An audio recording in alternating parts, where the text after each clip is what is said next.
Sambil nunggu kita lanjut dulu ya. Ini komponen penilaian. Nanti SAP-nya akan kita share juga. Jadi komponen penilaiannya tugasnya 25% karena banyak tugas. Terus kuisnya 5%, partisipasi dan keaktifan di kelas 10%. Ini berdasarkan yang sebelum-sebelumnya cukup signifikan mempengaruhi nilai teman-teman. UTS dan UAS masing-masing 30%. Sampai sini ada pertanyaan nggak? Jelas ya. Jadi kita masuk ke SAP-nya. Boleh ke bawah? Ke bawah. Ya, ini yang pertemuan pertama dan pertemuan kedua yang kita gabung ini fokusnya memang di SBTPPN. Yang kemarin. Kita pindah lagi. Lebih nyaman sana ya. Kita pindah lagi ya ke sana. Tunggu sebentar ya yang online.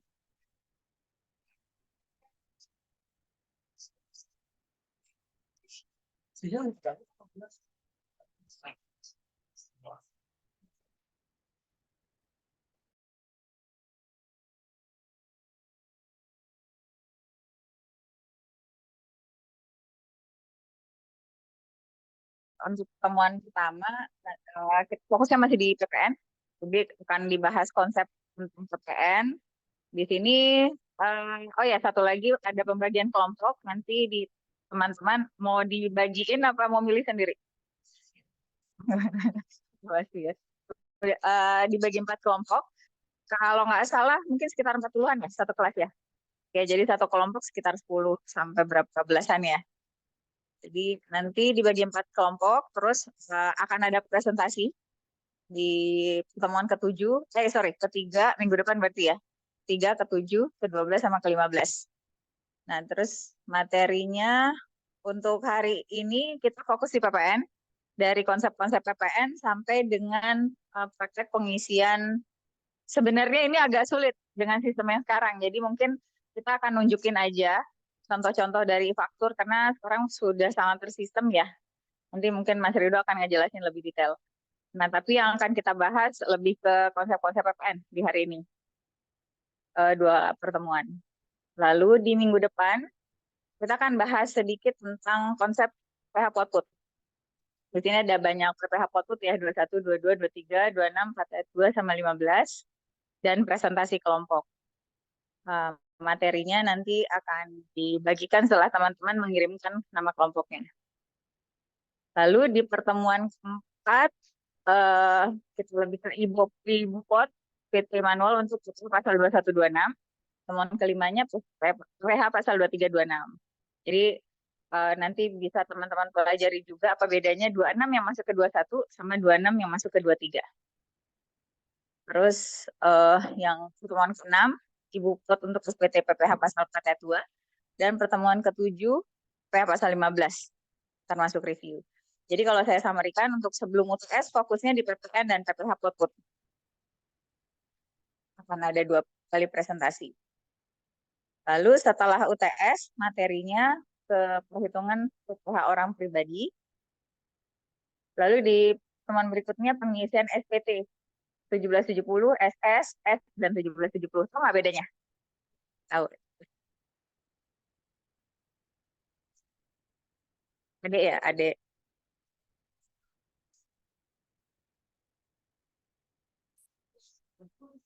Nah, ya.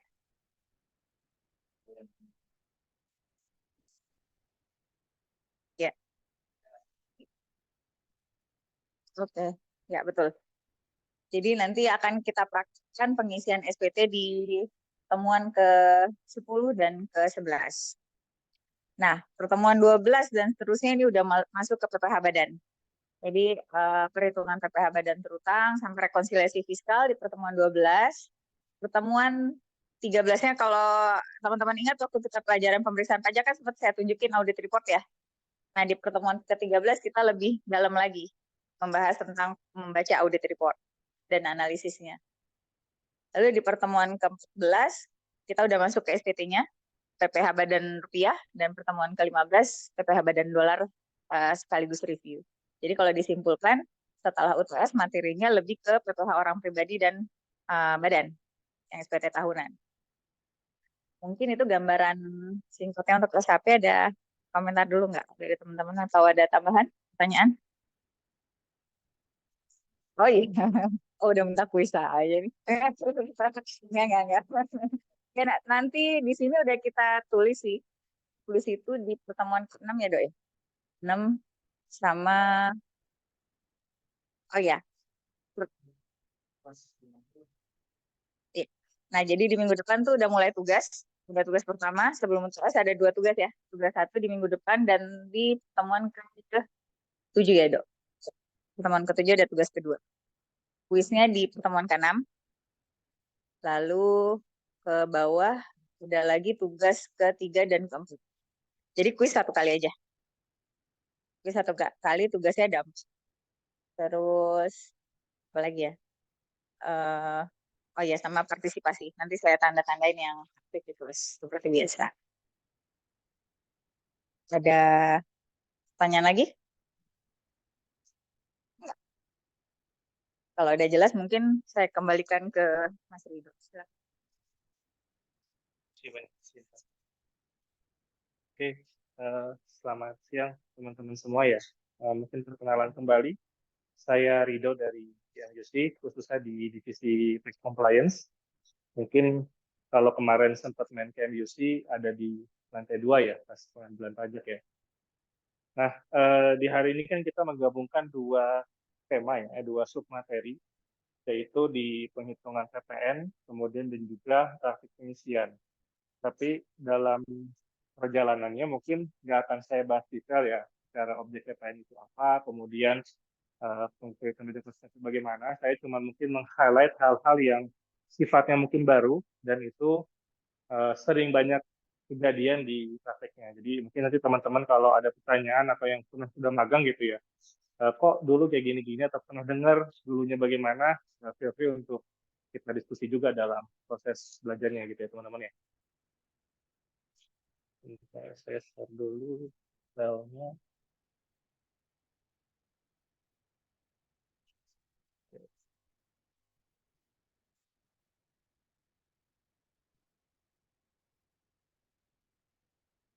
Oke, kita masuk pertama dari materi untuk mengulang kembali lah ya secara teori. Apa nih?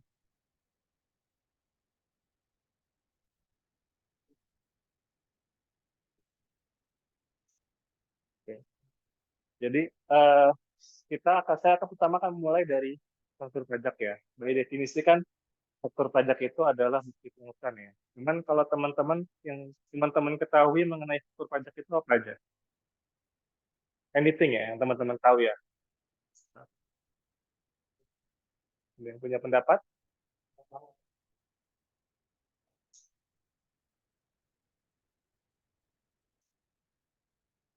Oke, namanya siapa? Alicia. Oke, ada lagi?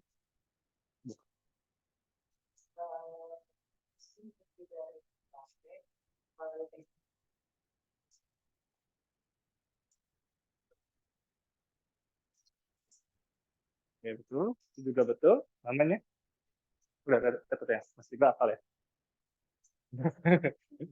Ada lagi yang lain tadi bukti kalau ada penyerahan TKP atau JKP.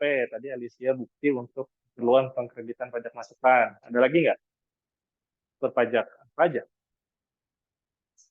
Kalau di kelas kemarin sampai nemu ada 5 sampai 8 pendapat teman-teman terkait faktur pajak. Ini baru 2 nih. Apa aja?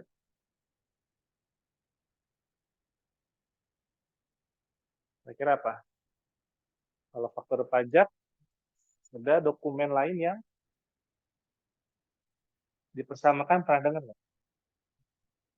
Ya, dokumen lain dipersamakan sama faktur pajak, pernah dengar? Contohnya bon, kwitansi, apalagi tiket pesawat, apalagi kalau impor, pakainya apa? HIB, PIB. Ada lagi nggak selain PIB temannya tuh biasanya? PEB. Terus selain itu apalagi kira-kira? Pajak.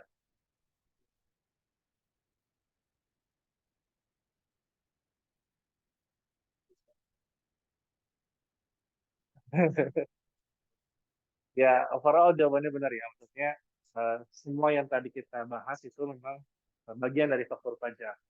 Nah, secara definisi, faktur pajak itu merupakan bukti pungutan yang dibuat oleh PKP karena adanya penyerahan BKP atau JKP.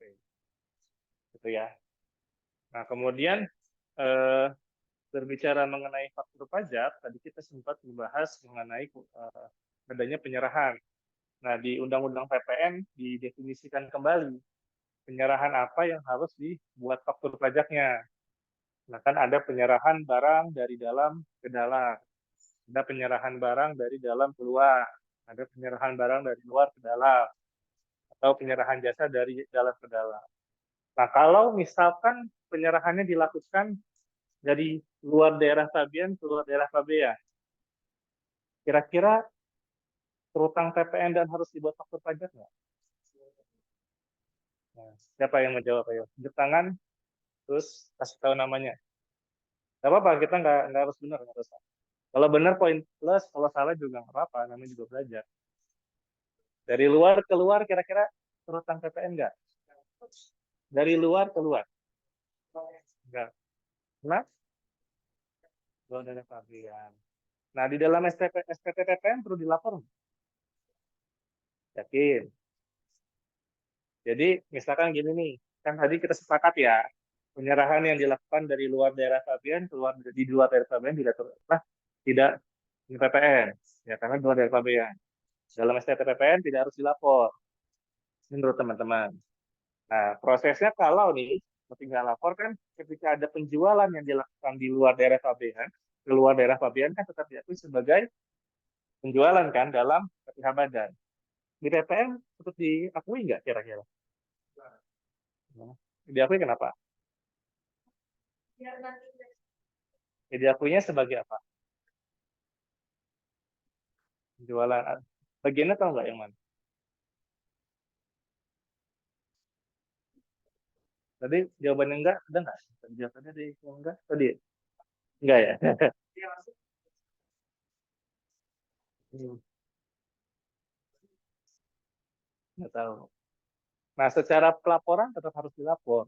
Nah, di SPT PPN itu ada yang namanya apa? Penyerahan yang tidak terutang PPN.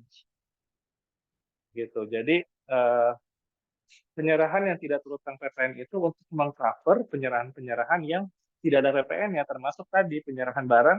Barangnya sebenarnya kena pajak nih BKP, tapi syaratnya tidak terpenuhi karena dilakukan di luar daerah Fabian ke luar daerah Fabian. Nah, impact-nya apa ketika misalkan di SPT PPN nggak dilapor kan kita melakukan aktualisasi ini, terus dilakukan pemeriksaan, kantor pajak menemukan ada selisih di PPh Badan itu lebih besar dibandingkan di SPT PPN. Kira-kira efeknya apa selisihnya tadi?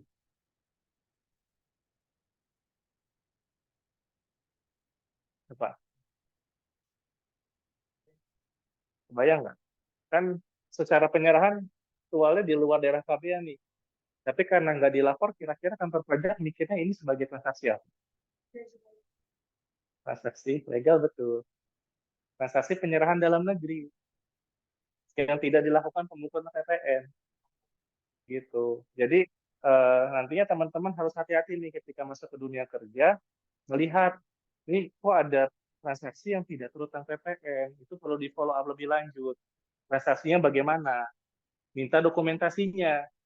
Dokumentasinya apa kira-kira? Yang bisa kebayangkan kalau kita ekspor ada yang namanya PEB. Kalau penyerahan dalam negeri ada yang namanya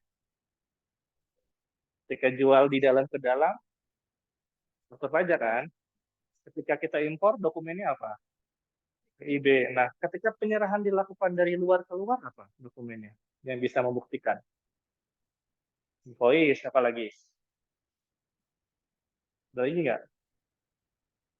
Ada yang namanya delivery order atau pengiriman dari portnya barang itu ke tempat portnya si penerima barang. Itu kita bisa minta sebagai bukti bahwa adanya penyerahan yang tidak terutang PPN. Ditambah mungkin dengan alasannya gitu. Kenapa? Karena misalkan kita di Indonesia nih, TA jualan konsumennya di apa Jerman misalkan ya. Barangnya kebetulan dia nggak ada nih, adanya di Cina. Nah, dibandingkan dia ngirim barang ke Indonesia dulu, Indonesia ngirim barang ke Jerman kan costnya mahal, ada shipping cost dan lain-lain. Lebih murah ya direct aja langsung dari Cina ke Jerman dengan bukti-bukti dokumen tadi. Itu ya. Jadi PPN tuh nggak melulu 8 poin ini nih, 7 8 poin ini. Enggak. Dalam prakteknya tuh luas sekali.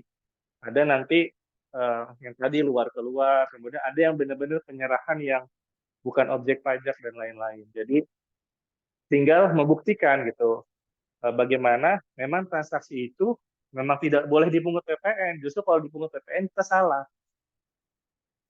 gitu ya. Itu pertanyaan pertama. Kemudian yang kedua, berbicara tadi mengenai faktur pajak.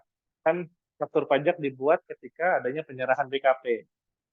Nah, misalkan ada pihak yang bertransaksi ini PTA, bukan PKP.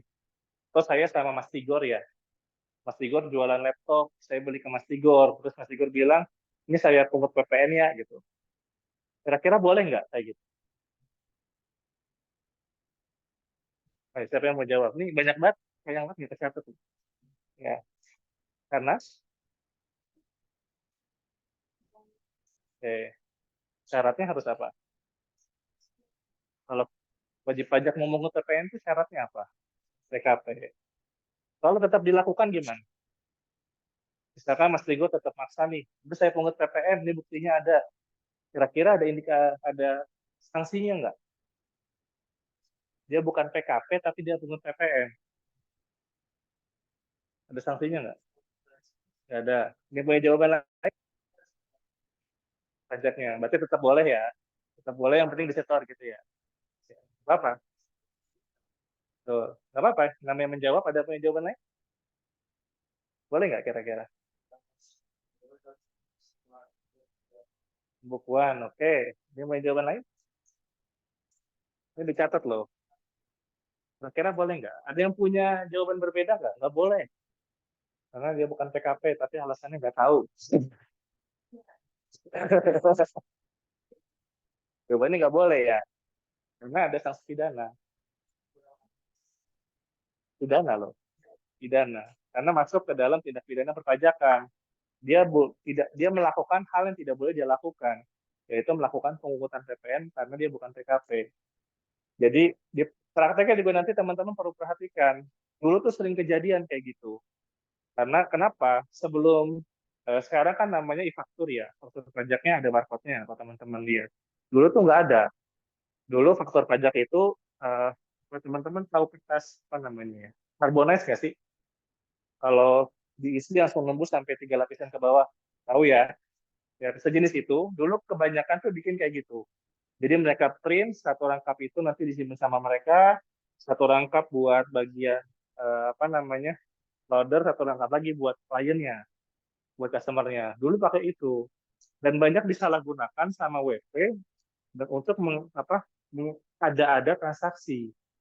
Jadi ada yang namanya istilah faktur pajak fiktif dulunya. Gitu makanya dulu-dulu tuh banyak tuh kantor pajak nggak bisa melakukan tracing. Faktur pajak yang diterbitkan sama konsumen tuh benar sama WP-nya tuh benar atau enggak sih? Gitu makanya dirubahlah skemanya. Tadinya kantor pajak hanya mengatur pembelian nomor seri fakturnya. Sekarang diatur juga bikinnya nggak bisa seenaknya. Ini sistemnya saya sediakan, kalian bikin di situ. Jadi bisa di-maintain nantinya si pembelinya siapa, penjualnya siapa. Gitu. Jadi nantinya teman-teman seharusnya ketika udah masuk dunia kerja udah menggunakan itu bukan sih. Itu ya. Nah, lanjut. Habis ini kita bahas mengenai faktur pajak.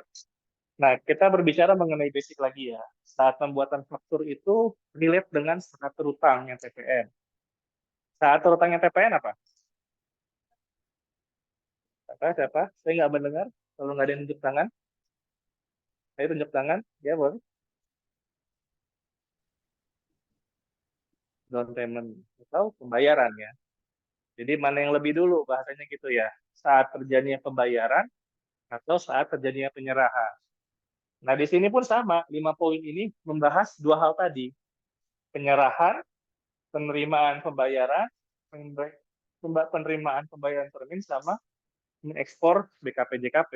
Nah, cuman yang poin nomor 5-nya nih teman-teman, saat lain yang diatur dengan peraturan Menteri Keuangan. Kebayang nggak kira-kira kenapa ada poin nomor 5 nih? Kira-kira itu buat yang mana sih sampai harus ada saat lain yang ditentukan oleh Menteri Keuangan? Padahal kan tadi cuma dua, penyerahan atau pembayaran. Gampang kan?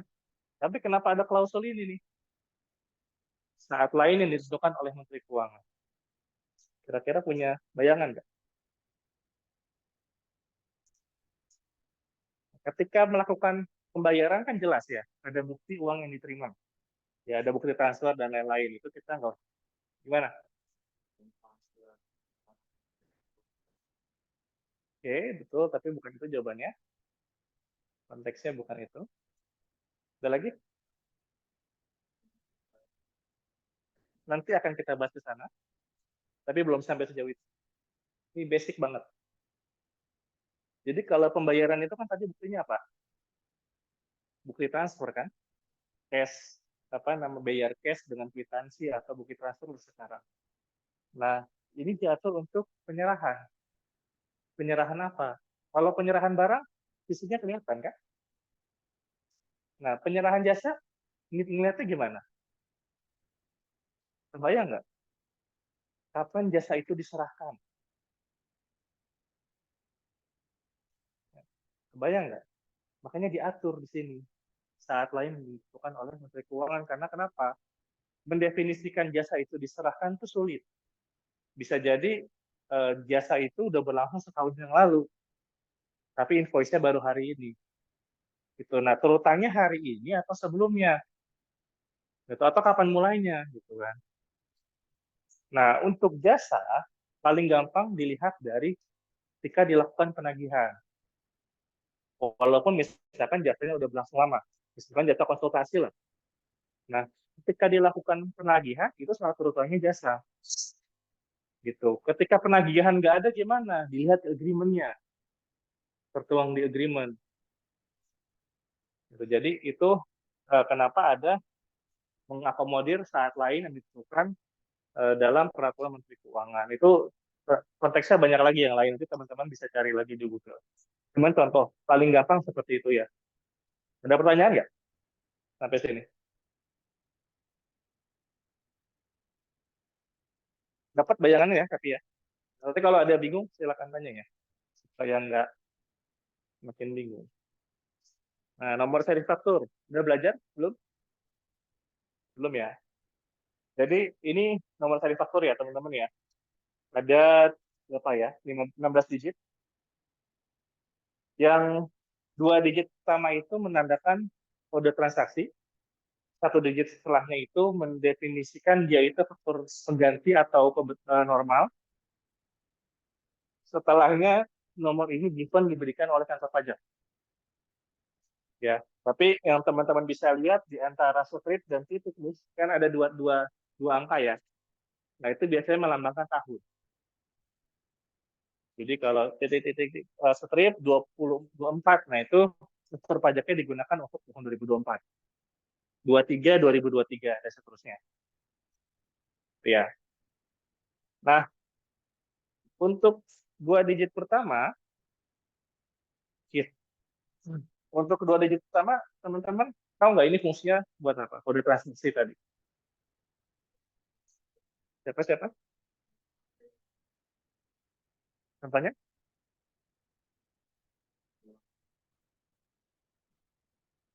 Oke. Nomornya ada berapa yang dipakai? 9. 01 tadi untuk, oke, 02, oke, 3, oke, 4, 05,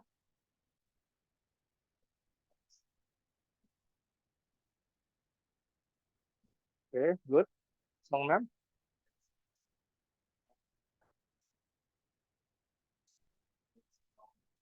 oke, 7, betul, betul,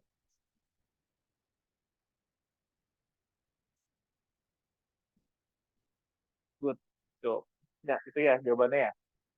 Jadi yang menarik tadi nih, yang 05 nih, yang tadi temennya bilang, sebelum tahun 2022 tidak digunakan, ya kan ya? Karena kenapa? Tadinya 05 ini tergabung dengan 04 di DPP nilai lain. Gitu. Bayang nggak untuk DPP nilai lain, teman-teman?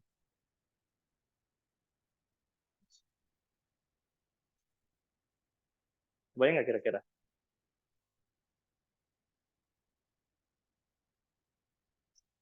Kenapa sih ada DPP nilai lain sebelumnya, terus kenapa dipisah dengan 05 sekarang?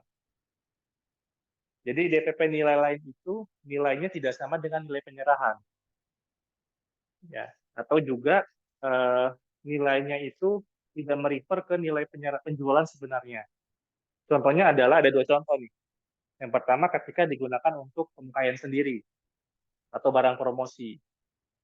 Ya, contoh-contoh di PPN kan biasanya pabrik sepatu memproduksi sepatu, barangnya dijual 1 juta.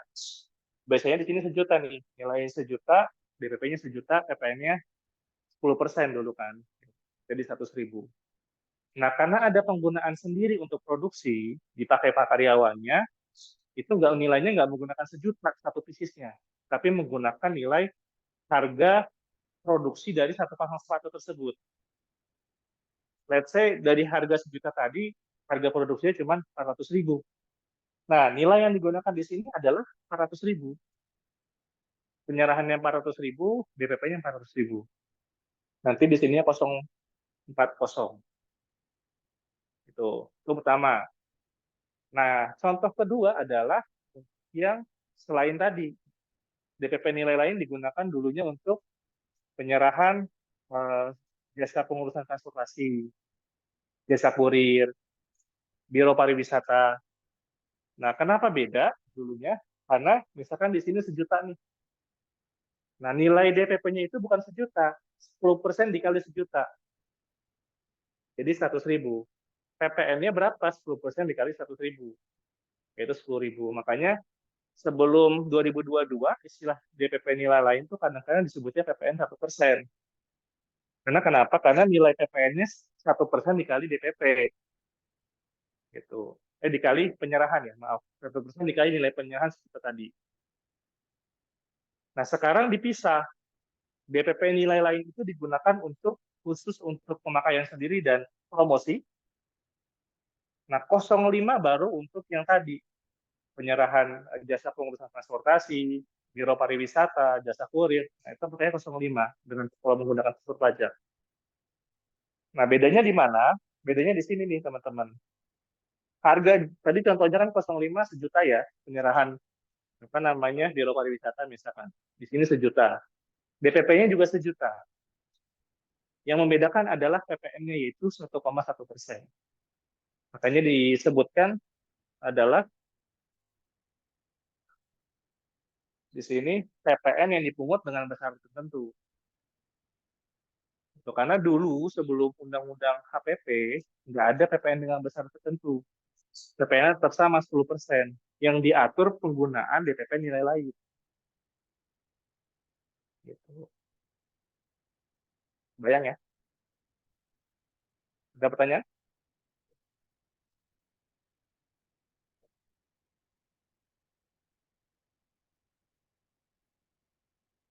Nah, kita lanjut. Nah, di sini cara untuk memperoleh nomor seri faktur ya. Jadi sebelum beralih ke online, dulunya nomor seri itu ditentukan oleh wajib pajak sendiri, terserah formatnya. Yang penting sesuai kaidahnya ini. Dan 16 digit ini yang tidak boleh dirubah.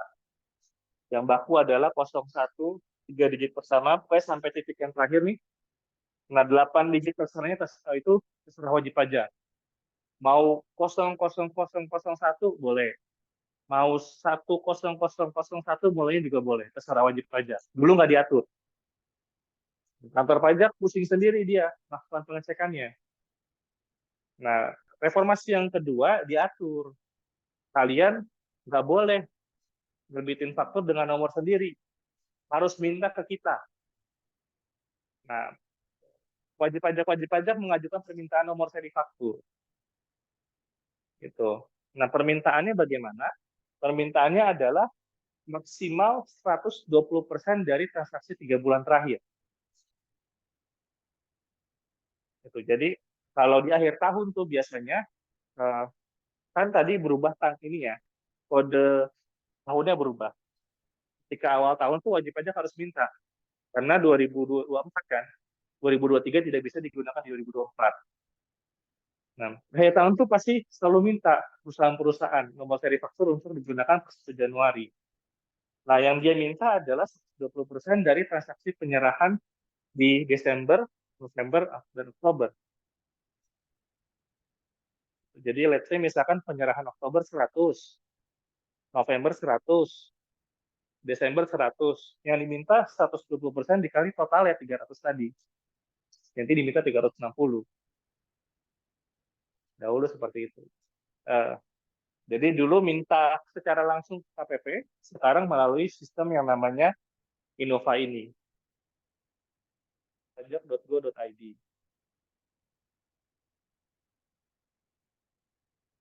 Ada pertanyaan?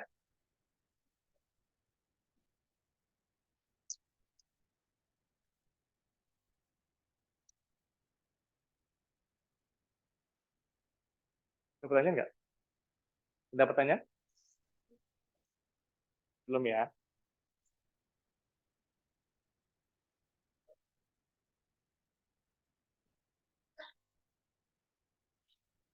Nah, ini tampilan web dari Innova tadi. Jadi, ini menu home-nya, masukin user sama password. Nah, ini tampilan kalau udah masuk ke dalam home-nya setelah password masuk. Nah, ini banyak. Ada informasi dari kantor pajak. Misalkan ada update sistem kantor pajak dan lain-lain, di sini dikasih tahu di home ini. Nah, di sini menunya ada profil sampai dengan permintaan nomor seri faktur. Nah, di web ini pun kita bisa melihat histori-histori yang sudah dilakukan permintaan nomor seri sebelumnya. Jadi, misalkan teman-teman nanti kerja nih, masuk gantiin staf pajak sebelumnya. Dia nggak ngasih tahu apa-apa, nggak ada histori apa-apa, cuma ini password-password perpajakan. Nah, kalau teman-teman mau tahu, tinggal ke sini aja. Nomor seri yang dipakai terakhir berapa sih? Atau misalkan ada pemeriksaan pajak, pengen tahu nomor seri ini dipakai sama kita atau enggak. Nah, bisa lihat ke sini historinya. Semuanya terekam di sini. Jadi, ada di situ semua. Nah, Innova ini nanti kalau udah minta, outputnya seperti ini, teman-teman. Ya, jadi di sini ada informasi siapa yang minta, kemudian tanggal mintanya, sama nomor seri yang digunakan range-nya. Jadi kalau misalkan tadi minta 360, berarti di sini nomor 1 sampai 360. Nah, yang tadi saya jelaskan, di sini kan 21 nih. Nah, ini berarti diminta tahun 2021. Nah, kalau kita berbicara 2024, pasti 24. Ini titik apa nomornya berapa. Itu given dari kantor pajak. Nah, yang menarik di sini nih, teman-teman. Di pemberitahuan Direktorat Jenderal Pajak. Nah, nomor seri faktur pajak ini dipergunakan untuk pembuatan faktur pajak mulai dari tanggal 11 Desember 2021 untuk tahun 2021. Gitu. Jadi, penggunaan ini, nomor seri yang 360 tadi itu digunakan dari tanggal permintaan nomor seri faktur sampai dengan akhir tahun.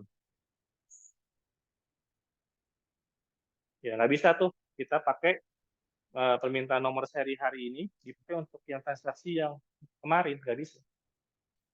Secara sistem dia akan membaca nomor seri ini digunakan tanggal hari ini. Gitu ya, bayang ya. Jadi di sini juga dikasih tahu, dalam hal nomor seri yang diberikan sudah habis, PKP dapat meminta kembali. Jadi nggak ada aturan. Nah, kenapa sih harus diatur? Sama kantor pajak minta maksimal 120%. Kenapa nggak 200%? Kenapa nggak 500%? Nah, itu sebenarnya untuk keperluan tertib administrasi. Kenapa? Dan juga kan basis yang kita minta 3 bulan ke belakang kan. Nah, kantor pajak itu memforecast ketika wajib pajak ini minta nomor seri, minimal penjualan itu akan merefleksikan 3 bulan ke depan juga. Terus dia lebihin 20% sebenarnya. Ya. Nah, bagaimana kalau nomor serinya banyak yang nggak kepake? kita minta di tanggal 20 Desember karena udah habis. Terus kan cuma 10 hari. Nah, apakah mubazir gitu aja? Apakah ada sanksi? Nggak ada. Tinggal kita kembalikan aja sisa yang nggak pakai. Misalkan 1 sampai 360 tadi, yang kepakai cuma 20, 1 sampai 20. Nah, kita berkirim surat nanti ke kantor pajak, ada format suratnya. Jadi kita memberitahukan bahwa nomor seri 21 sampai dengan 360 tidak digunakan kembali. Nah, itu biasanya kita submit setelah tutup buku. Itu ya, kebayang ya?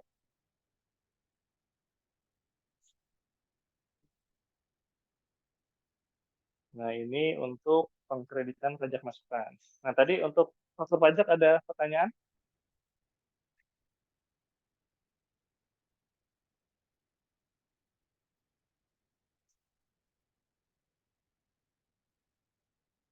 Ada pertanyaan nggak? Ini tadi ya, yang digit yang ketiga ya. Kita lanjut ke pengkreditan pajak masukan. Nah, di sini kan ada 4 poin sebenarnya ya. Targetnya sama. Pajak masukan itu bisa dikreditkan sepanjang yang pertama apa, berhubungan langsung dengan kegiatan usaha. Yang kedua, BKP atau JKP yang dimanfaatkan memang bersifat untuk penyerahan yang terutang PPN. Gitu. Jadi ada pembelian pajak barang yang PPN-nya itu untuk digunakan produksi-produksi barang atau jasa yang terutang PPN. Yang ketiga, dibuktikan faktur pajak yang absah, berarti kan tadi ada contohnya ada barcode-nya ya. Terus yang keempat, dikreditkan maksimal 3 bulan setelah penyerahan BKP atau JKP. Nah, kenapa ada kaitannya ini nih? Berkaitan langsung dengan kegiatan usaha. Di PPN itu pasti selalu ada kata-kata itu. Kenapa kira-kira? Kebayang nggak contohnya apa? Ada yang bisa ngasih contoh? Yang ini berkaitan langsung dengan kita usaha contohnya? Dan baku, terus apa lagi? Alat-alat, betul, apa lagi?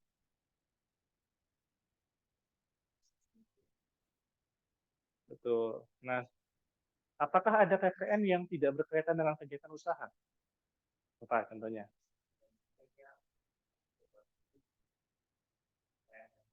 Oke.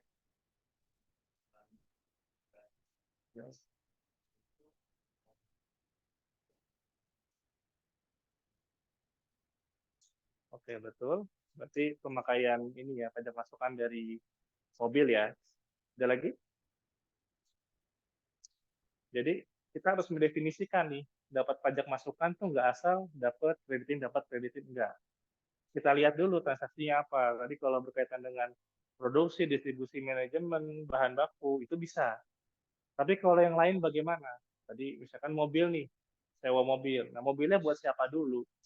Apakah buat distribusi bahan kita, atau jangan-jangan buat direksi, bahkan memegang saham, atau buat jabatan-jabatan tertentu. Nah, itu yang nggak boleh. Nanti teman-teman tinggal mengeksklud tadi, tidak dapat dikreditkan. Nah, kemudian poin kedua, BKP atau JKP dimanfaatkan untuk penyerahan yang bersifat terutang PPN. Contohnya gimana kira-kira? Kebayang nggak? Pajak masukan itu bisa kita kreditkan sepanjang barang yang kita produksi itu digunakan merupakan barang yang terutang PPN. Berarti ada posibilitas kan, pajak masukan yang kita terima itu digunakan untuk produksi barang-barang yang tidak terutang PPN. Contohnya tadi penyerahan dari luar keluar gitu. Terus apa tadi barang-barang yang dibebaskan. Mekanismenya tahu nggak teman-teman? Ketika perusahaan nih misalkan penyerahannya fully 08, pajak masukannya bisa dikreditkan nggak?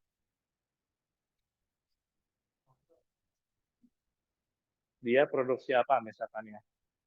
Beras ya, kan beras kan dibebaskan kan. Nah, pajak masukannya kan banyak. ada dari transport misalkan, ada dari gudang. Boleh nggak kira-kira dikreditkan? Dia udah bayar PPN-nya nih. Kira-kira boleh nggak? Kembali lagi sedikit. Dia penyerahannya 08. Boleh nggak kira-kira dikreditin? Saya punya usaha, saya PKP. Gitu. Saya memproduksi barang-barang yang dibebaskan. Unsur pajaknya udah benar nih 08. Nah, terus saya untuk kebutuhan produksi tadi, saya sewa mobil, ada PPN-nya. Saya sewa gudang untuk nyimpen beras-beras saya.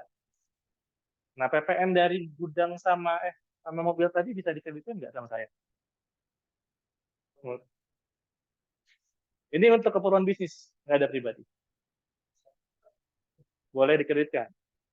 Anda punya jawaban beda?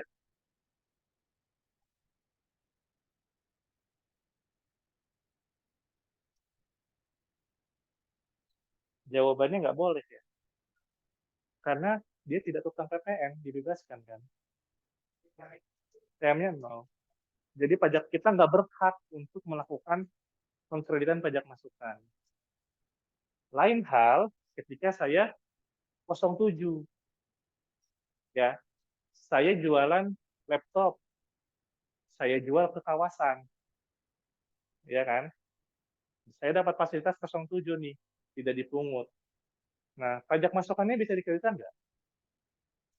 Kan dari untuk laptop tadi, misalkan saya beli sewa gudang juga sama, saya sewa mobil untuk nganterin barang sendiri sama staff, boleh nggak pajak masukannya dikreditkan? Boleh. Yang membedakan 07 sama 08 itu. Jadi 07 itu dia dapat fasilitas tidak dipungut. Ya, sementara 08 dibebaskan. Pajak masukannya kalau 07 nanti dia pasti dibayar terus. Itu bisa kita restitusi. Sementara 08 paham ya? Nah, misalkan kita mix ya.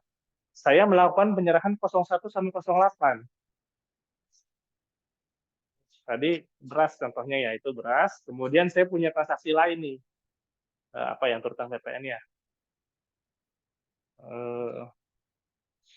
Saya bikin suatu barang, makanan lah, snack-snack jadinya.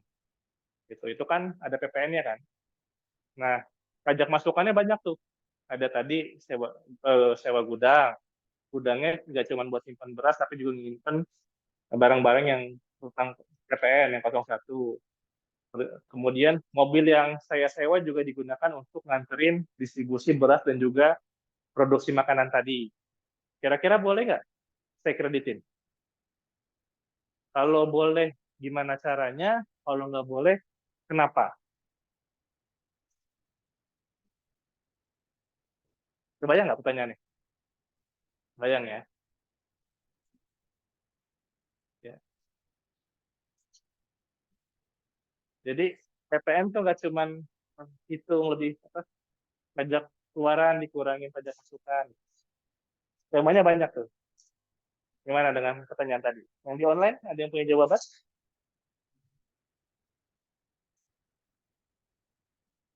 Kita simulasi pakai Excel lah ya biar gampang ya.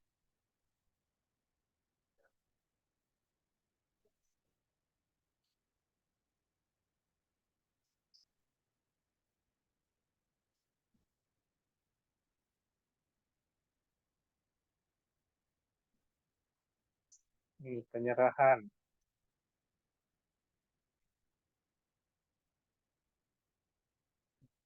Ini kode faktur, DCP, PPN. Nah, misalkan yang kode faktur 01 itu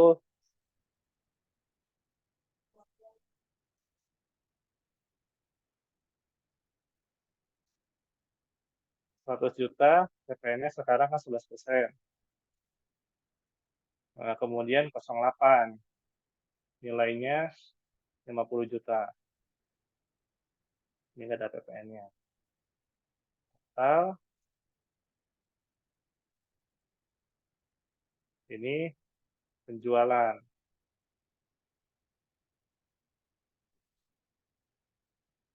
Kemudian pembelian atau pemanfaatan jasa.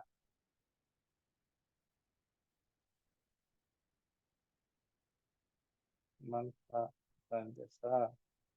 Ini beli produk, kodenya 01, nilainya 20 juta. Kemudian ini gudang, 01 juga, sewanya 10 juta. Satu lagi sewa mobil, nilainya 5 juta. Total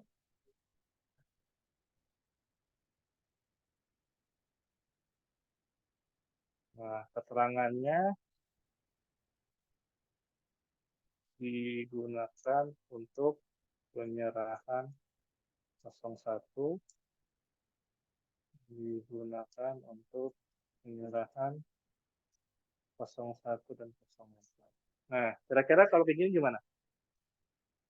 Jadi ada penjualan, saya jual nih dengan dua jenis kode faktur, 01 dan 08. 01 itu PPN-nya 11 juta dari penjualan 100 juta, 08 50 juta karena dibebaskan. Ya. Jadi PPN yang saya pungut itu 11 juta. Nah, untuk melakukan penjualan barang ini, di bulan tersebut saya memanfaatkan jasa dan melakukan pembelian produk. Nah, 01, semuanya kodenya 01 semua. Yang pertama 20 juta, 10 sama 5 juta. Total PPN-nya 3.800.000. Tapi ada keterangan di sampingnya. Yang beli produk ini digunakan untuk produksi 01. Ya, gudang digunakan untuk barang-barang nyimpen produksi apa snack-snack dan juga beras. Sementara sewa kendaraan juga digunakan untuk distribusi ke konsumen kita untuk dua barang tadi. Nah, kira-kira total 3,8 juta ini bisa saya kreditin nggak semuanya? Nah, gimana? Enggak kenapa?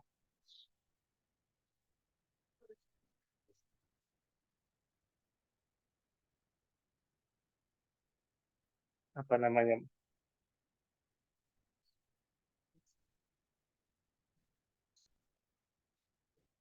Maksudnya gimana? Hah? Itu sama. Itu P itu apa? Atau nggak bolehnya kenapa dulu deh? Sebelum masuk ke rumus. Nggak bolehnya alasannya kenapa dulu?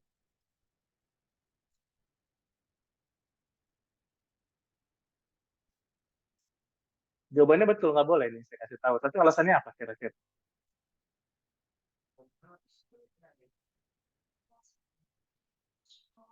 Itu betul jawabannya.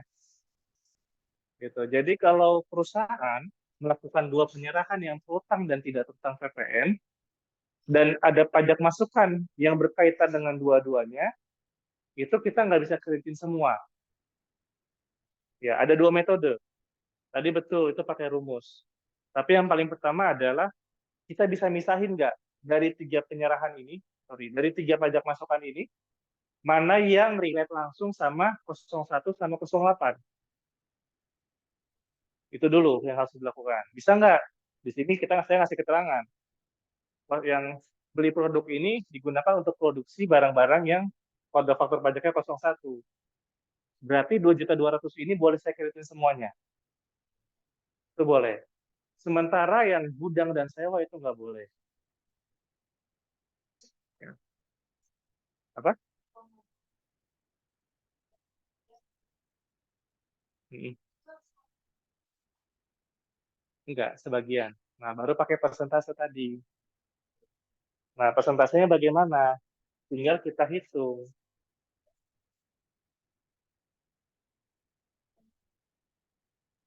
Nah, biasanya kita mau mencari yang tidak dikreditkan atau yang dikreditkan. Bisa yang enggak ya. Nah, total penyerahan 08 dibagi total seluruh penyerahan. Ya, ini 0,33. Baru kita kali total pajak masukan yang digunakan bersama. Ini 5.550.000. Nah, nanti hitungannya secara teknis kita kreditin dulu semuanya masuk nih, baru kita kurangi nanti di lampiran AB itu ada yang namanya pengkreditan penghitungan kembali pajak masukan. Nanti saya contoh saya sekarang aja deh ya, supaya nggak lompat-lompat.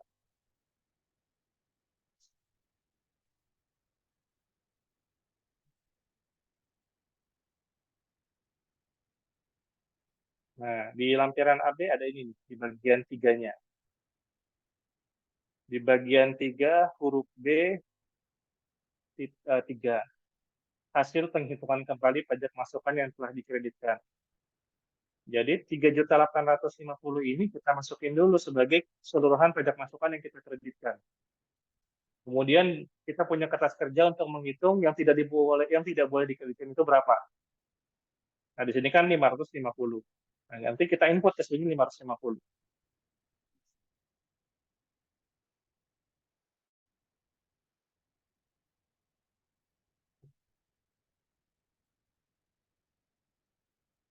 Kan di sini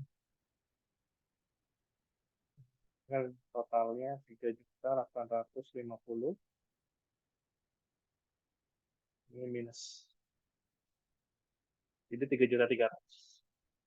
Nah, sama SPT PPN yang dihitung sebagai pajak masukan yang buat dikreditkan 3.300. Gitu. Nah, tapi lain hal misalkan kita disemetain semua. Jadi contoh tadi ternyata gudang itu full untuk keperluan tong 8, sewa mobil juga sama. Ya udah, yang kita kreditin cuma 2.200 saja. Yang dua ini nggak usah kita kreditkan. Gitu. Makanya tadi ada istilah di situ keterangannya di slide-nya pajak masukan yang kita kreditkan itu untuk menunjang produksi barang-barang yang terutang PPN. Ya, dapat ya?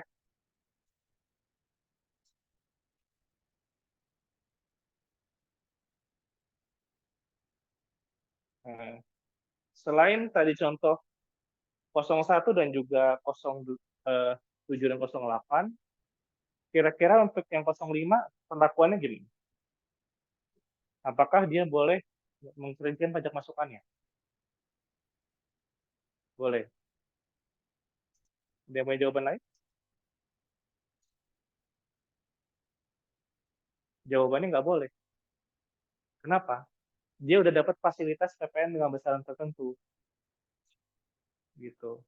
Kan rugi ya bagi perusahaan-perusahaan yang PPN-nya itu 10% atau tarifnya umum, dia mengkreditkan pajak masukan, tiba-tiba ada pihak lain yang dapat fasilitas tapi bisa mengkreditkan pajak masukan. Ya kan? Sama-sama sewa mobil, nilainya 11%. Gitu. Nah, ketika dikurangin kan PPN dia kecil kan, yang satu 1,1%, yang satu 11%. Jadi nggak boleh. Yang ada dia restitusi mulu, karena PPN keluaran lebih kecil dibandingkan PPN masukan. Nah, otomatis yang penyerahannya 05 itu seluruh pajak masukan yang berkaitan sama 05 juga sama, tidak bisa dikreditkan. Ya, itu yang perlu hati-hati. Sudah pertanyaan? Lanjut ya. Jadi ini paham ya berarti ya. Jadi yang pertama dilihat dulu kaitannya dia ada kaitan langsung dengan kegiatan usaha atau enggak. Yang kedua, apakah pajak masukan tersebut berkaitan dengan penyerahan yang bersifat terutang PPN. Terus dibuktikan faktur pajak yang absah secara material dan formal juga harus. Nah, bagaimana membuktikannya? Pertama, faktur pajaknya ada barcode atau enggak. Yang kedua, memang faktur pajak itu buat kita atau bukan. Gitu. Kenapa? Karena dengan sistem yang sekarang itu, wajib pajak itu bisa melihat faktur pajak yang sudah diterbitkan sama lawan transaksi. Semuanya itu udah bisa dilihat di sistem. Nah, mereka harus memastikan faktur pajak ini buat kita apa enggak nih. Jangan-jangan ada yang asal bikin atau asal salah bikin. Nah, dia bisa ngelihat dengan ngecek ke pembukuannya. Ya kan, gimana ngeceknya? Nah, ketika perusahaan itu menggunakan jasa, kira-kira jurnalnya gimana? Kebayang nggak jurnal akuntansinya? Dia mungkin jasa konsultasi, jasa apa, sewa kendaraan nih yang ada PPN-nya. Kira-kira jurnalnya gimana? Di debit apa? Udah dapat akuntansi mas? Udah dapat kan ya? Jago lah pasti. Gimana? Di debit apa? Ya kan itu kredit. Debitnya apa? Debitnya ya keren. Terus apa lagi di debit?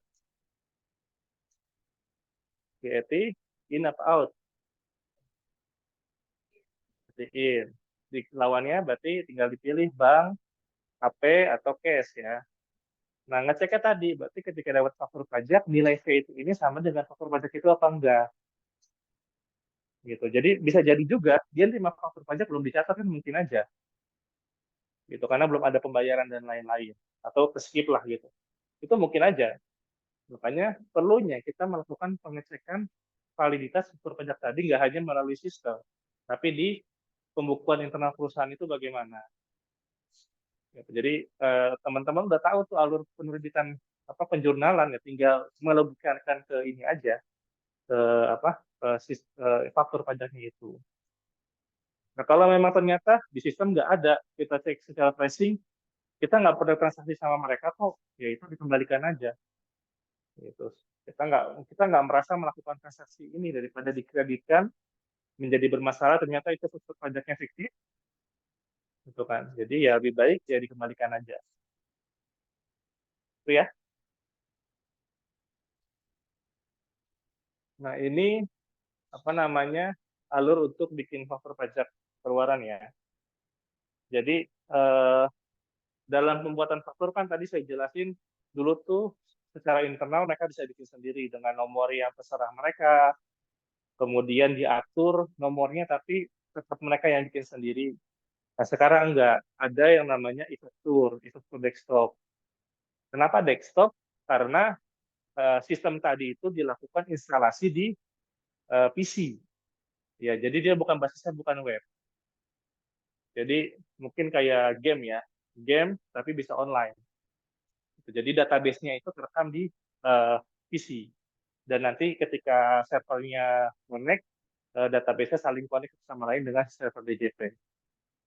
Nah, tampilannya seperti ini nantinya. Jadi yang paling ujung sana tuh, yang dokumen transaksi itu yang pertama kali muncul ketika kita ngerekam. Nah, teman-teman nanti tinggal input yang detail transaksinya itu isi yang 01 sampai 09. Tinggal dipilih. Kemudian nanti jenis fakturnya ada apakah dia faktur pajak, atau dia dokumen yang dipersamakan juga bisa. Nanti ini apa namanya masukin nomor serinya. Kemudian kalau udah diisi, referensi faktur tinggal diisi itu opsional. Mau tidak diisi boleh, misalkan mau diisi nomor invoice silakan, mau diisi due date payment silakan. Jadi itu nggak ada ketentuannya. Kemudian input faktur yang kedua itu di lawan transaksi. Kita tinggal masukin lawan transaksi kita siapa. Nah, yang terakhir adalah detail transaksinya. Jadi, misalkan ini kan diinput satu nih. Nah, kalau satu faktur ada 100 transaksi, tinggal diinput. Ada sampai 100 nih nanti. Secara otomatis nanti dia akan dihitung di sini. DPP-nya berapa, PPN-nya berapa. Nah, hasil akhirnya tadi yang teman-teman sempat lihat. Seperti ini.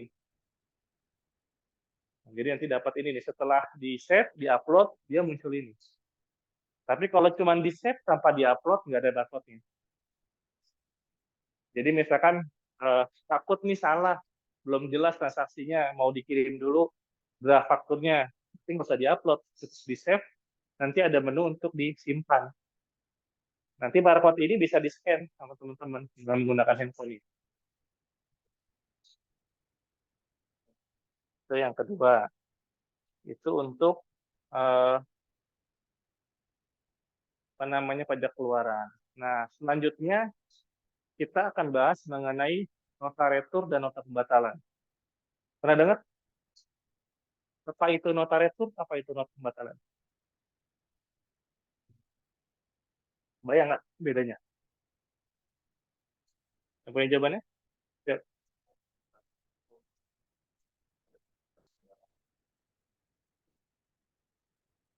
Nota pembatalan.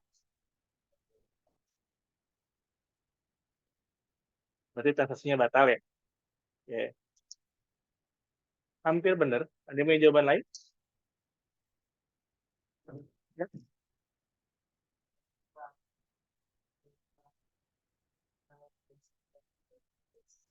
Tuh, ini lebih tepat ya. Jadi nota retur itu barang. Kenapa barang? Karena itu sebagai bukti adanya pengembalian barang dari konsumen ke penjual karena adanya kerusakan atau dan lain-lain. Nah, nota pembatalan itu digunakan untuk jasa. Kenapa? Kebayang nggak kalau nota retur jasa tuh gimana cara balikin jasa? Ya, nentuin saat penyerahan aja kita bingung. Nah, ini barangnya jasanya dikembalikan, gitu kan? Secara logika kan nggak mungkin. Nah, istilahnya digunakan adalah nota pembatalan. Tuh. Jadi secara fungsi sama. Istilahnya mereka meretur jasa lah ya dalam tanda kutip ya. Nah, kalau barang kan fisiknya kelihatan, alurnya jelas. Nah, nota pembatalan enggak. Nah, nota pembatalan itu sebenarnya kenapa digunakan? Jadi dengan sistem yang sekarang gitu atau dulunya kan faktur pajak jasa itu diterbitkan nih, teman-teman ya. Nah, sudah dilakukan pengkreditan pajak masukan sama lawan transaksi. Nah, ketika misalkan adanya perubahan nilai atau apa transaksinya batal, si pembeli itu agak berat untuk melakukan pembetulan. Kenapa? Bagi pembeli ketika dia men-take out pajak masukan, hasilnya apa? Pajak masukan 100. Ya, kemudian dari 100 tadi ada dibatalkan sebesar 50. Berarti pajak masukannya berkurang. Efeknya apa? Pajak keluarannya lebih besar. Adanya sanksi administrasi juga. Berat kan bagi mereka untuk, aduh, bagi saya, kita susah nih ya, misalkan, terlebih misalkan pajak masukannya besar. Nah, bagi penjual sih enak-enak aja. Dengan dia membatalkan kan pajak keluarannya kecil. Membuat pajak yang dibayar menjadi lebih kecil. Otomatis adanya lebih bayar. Nah, seringkali terjadi hal-hal deadlock kayak tadi. Nah, nota pembatalan ini sebagai win-win solution juga sebenarnya digunakan sama mereka-mereka yang bertransaksi. Kenapa? Karena nota pembatalan itu dibuat pada saat eh, nggak harus merefer ke faktur pajak yang sebelumnya, tanggalnya ya. Misalkan Januari faktur pajaknya diterbitkan, Februari udah dilapor nih SPT-nya, ya kan? Ternyata transaksinya batal atau nilainya berubah. Nah, bisa menggunakan mekanisme nota pembatalan dibuat di bulan Maret 2024. Pelaporannya nggak merefer ke Januari, tapi dilaporkan di saat dibuatnya. Gitu. Tapi di dalam nota pembatalan tadi itu nanti ada informasi dan nota retur ada informasi nilai apa nomor faktur pajak keluarannya itu berapa yang kita retur ya. Jadi secara sistem nanti kita bisa melihat di sini nilainya 100, di sini ada pengurang 20. Itu bisa juga dilakukan. Nah, cuman secara praktek banyak juga yang nggak melakukan itu. Jadi ada yang membuat asal batal gitu. Jadi ribetnya adalah dengan sistem yang sekarang, ketika kita membatalkan faktur pajak dan itu sudah dilakukan pelaporan sama lawan transaksi sebagai pajak masukan, secara sistem itu akan menggantung. Jadi sama penjual itu harus membatalkan, nanti muncul notifikasi lawan transaksi sudah melakukan pengkreditan pajak masukan. Kita minta mereka dulu untuk batalin, tidak dianggap sebagai pajak masukan. Baru setelah itu bisa dibatalkan. Itu kalau kondisinya, jadi ini bisa digunakan ketika SPT PPN-nya itu sudah melakukan faktur pajak masukan yang dibatalkan.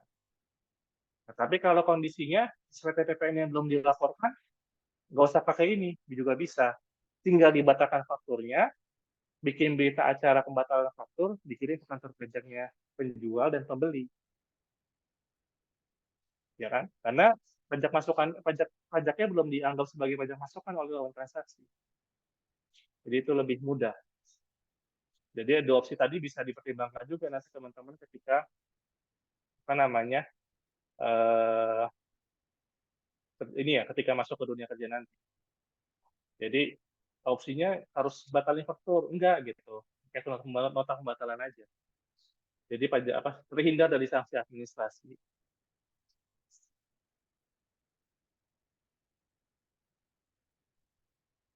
Terus ini contohnya ya, nota retur dan nota pembatalan kurang lebih sama.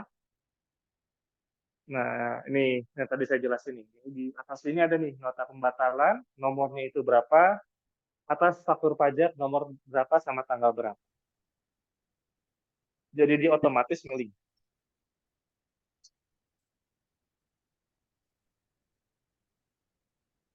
Kemudian, ada pertanyaan dari yang di online? Ini ada yang buka mic? Oh, nggak jadi ya? Kita lanjut ya. Ini mekanisme penghitungannya paham lah ya. Pajak masukan kalau pajak keluaran lebih besar dari pajak masukan, hasilnya apa? Pajak keluaran lebih besar dari pajak masukan, kurang bayar. Pajak masukan lebih besar dari pajak keluaran, bayar. Jadi apa hasilnya lah ya. Itu untuk apa bahasan awal ya. Ada pertanyaan nggak lebih lanjut mengenai struktur pajak dan teman-temannya sebelum kita masuk ke apa namanya SPT PPN?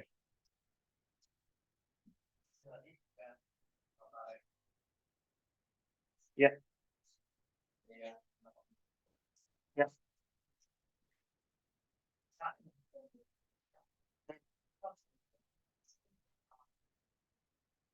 Nggak bisa. Ini notar itu. Betul. Jadi notaretur itu kan ketika meretur kita bisa mengembalikan satu atau keseluruhan barang. Itu kenapa ada notaretur sebenarnya? Kan barang itu ketika keluar dari gudang ada catatannya ya. Terpajak dari free order dan invoice. Nah, itu sama kantor pajak dianggap nih barang keluar, adanya penjualan. Bisa apa? Itu dibuktikan dengan dicatat sebagai penjualan dan adanya pajak keluaran. Nah, ketika barang itu dikembalikan, kantor pajak itu memikirkan dua. Ketika ada barang masuk ke gudang kita melakukan pembelian lagi, atau itu retur. Gitu. Nah, ketika itu dianggap sebagai pembelian, bermasalah. Kenapa? Karena dengan adanya pembelian, ekspektasi kantor pajak kita ada penjualan lain. Nah, tapi ketika kita bisa buktikan bahwa barang masuk tadi itu barang retur, contohnya mana? Buktinya apa? Nota retur tadi. Gitu. Makanya kita pakainya nota retur. Ya mungkin secara komersial ada nota pengembalian, misalkan istilahnya itu sah-sah aja. Tapi nota retur ini dalam perpajakan wajib dibuat.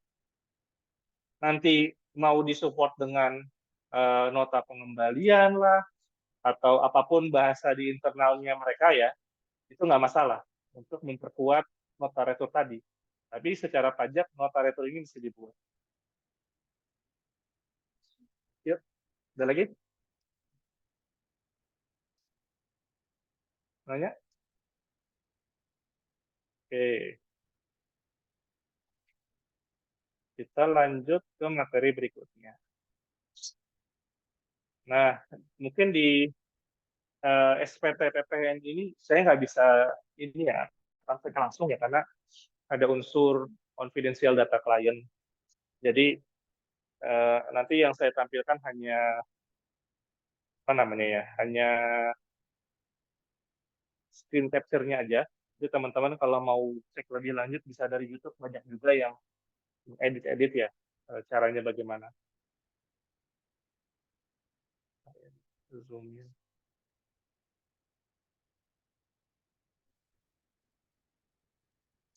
Nah, kita fokus di SPT 1111 ya, teman-teman ya. Jadi yang tadi sempat saya buka di awal ya, kan di faktur sekarang itu saya udah setting belum ya?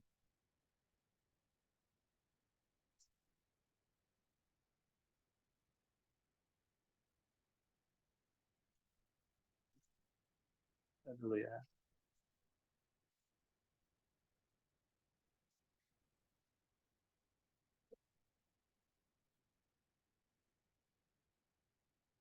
Taruh dulu.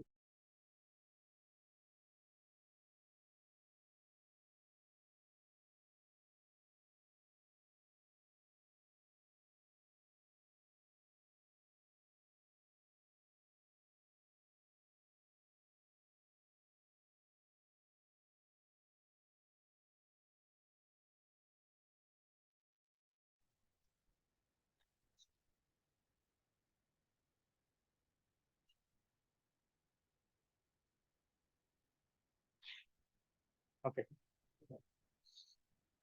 Nah,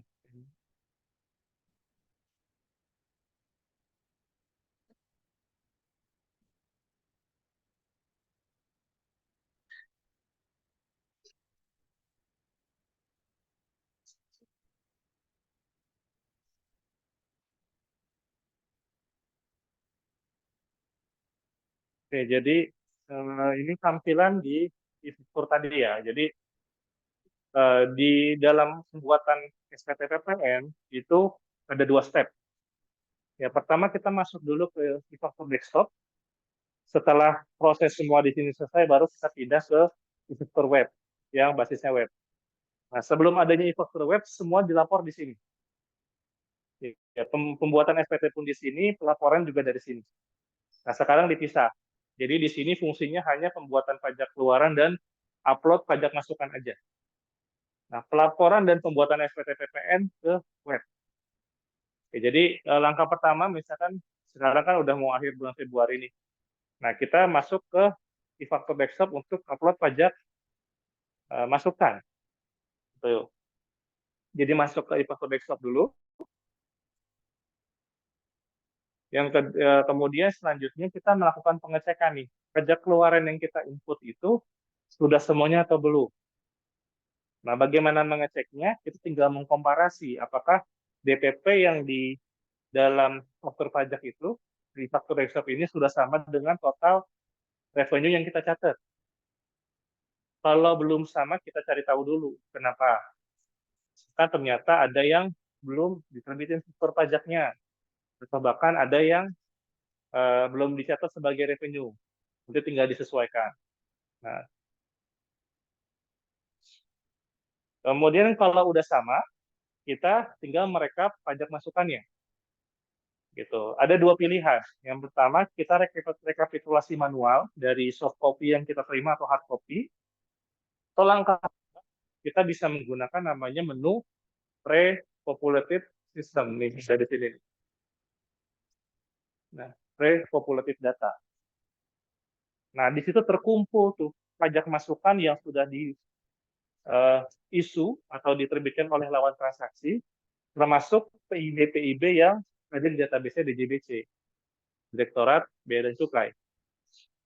Itu masuk semua ke sana. Nah, tinggal kalian cek kira-kira data itu sudah merefleksikan dokumen-dokumen yang kita terima atau belum dan sudah sesuai datanya dengan pembukuan. Kalau udah sesuai, tinggal kita upload semuanya.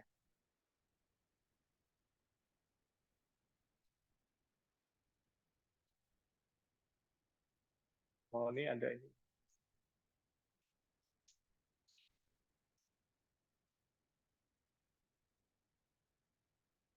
Nah, ini videonya ya.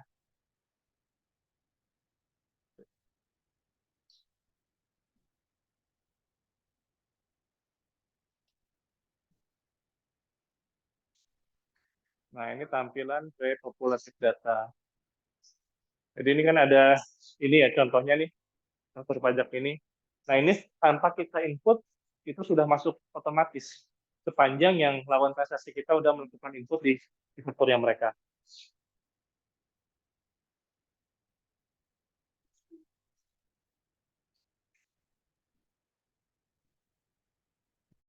kemudian selanjutnya, kalau sudah kita lakukan penguploadan dua-duanya, pajak masukan dan pajak keluaran, kita masuk ke e-faktur web. Nah, di e-faktur web ini ada 4 menu: home, profil, administrasi SPT, sama download CSV Republic. Nah, ini caranya kita tinggal cek tuh tampilan. Ini kita bisa melihat SPT-SPT yang udah kita laporkan sebelumnya. Nah, kalau bikin baru nanti masuk ke sini.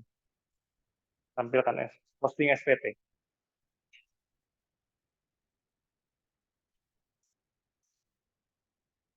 Nah, setelah di posting SPT, nanti muncul ini pilihan nih. Kita mau lapor bulan 4 tahun 2021. Nah, di sini nanti muncul buka, hapus, sama cetak SPT. Nah, kita pilih buka untuk melakukan pengecekan. Data yang di SPT induk itu udah sama atau belum. Dan lampiran AB. Nanti masuk ke lampiran AB dulu untuk melihat pajak masukannya udah benar atau belum. Pajak keluarannya udah benar atau belum. Termasuk input kalau ada kompensasi. Termasuk input kalau melakukan penghitungan kembali pajak masukan yang tadi kita simulasikan. Ya. Kalau udah semua nanti muncul di sini nih. Masuk ke bagian induk, tinggal lihat hasilnya kurang atau lebih bayar.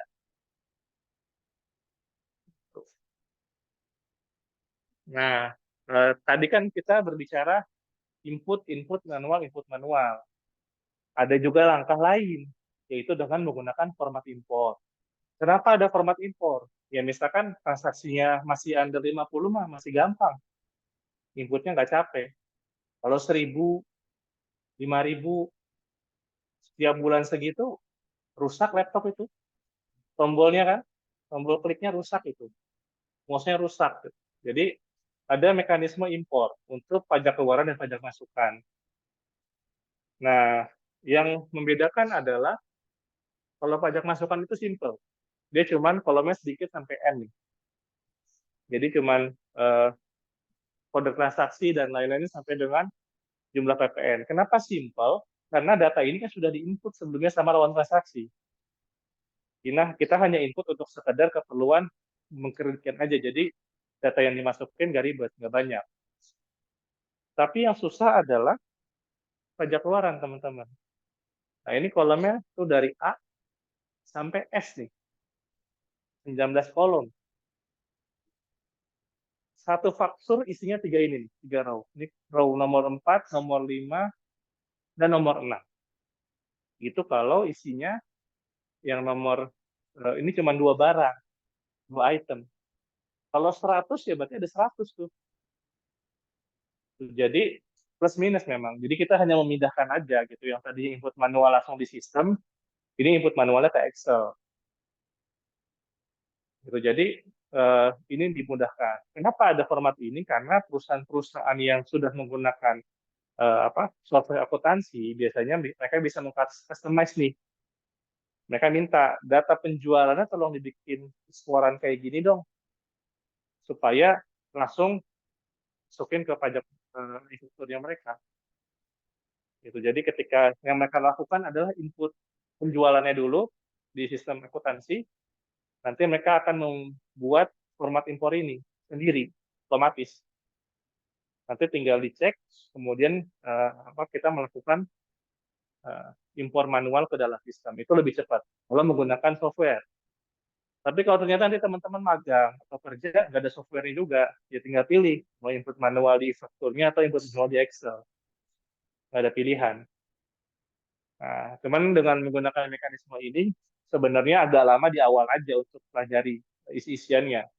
Cuma kalau udah paham, tinggal copy paste lebih cepat di Excel memang. Gitu ya. Jadi kolomnya nggak sampai S, malah sampai T ya.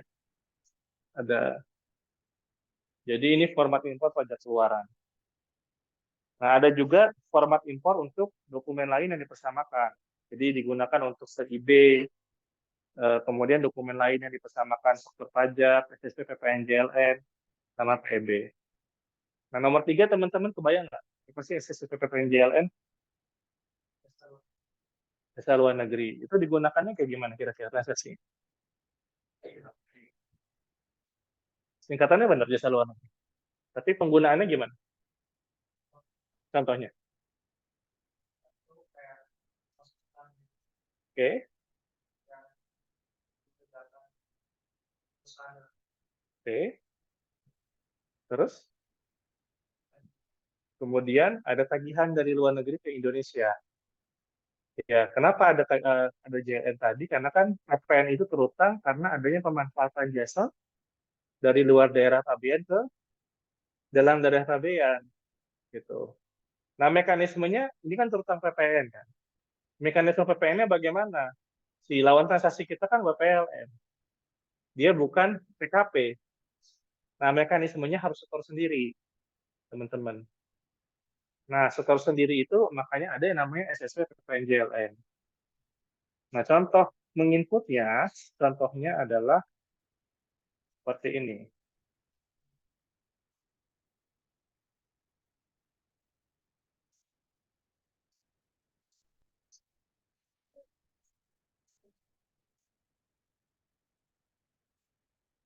Nah, ini contohnya tadi ya, ada tagihan, belum kelihatan.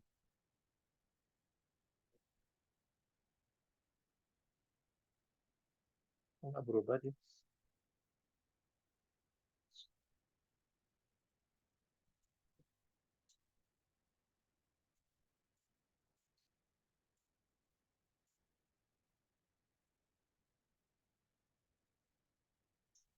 Ini contohnya ini ya, teman-teman ya.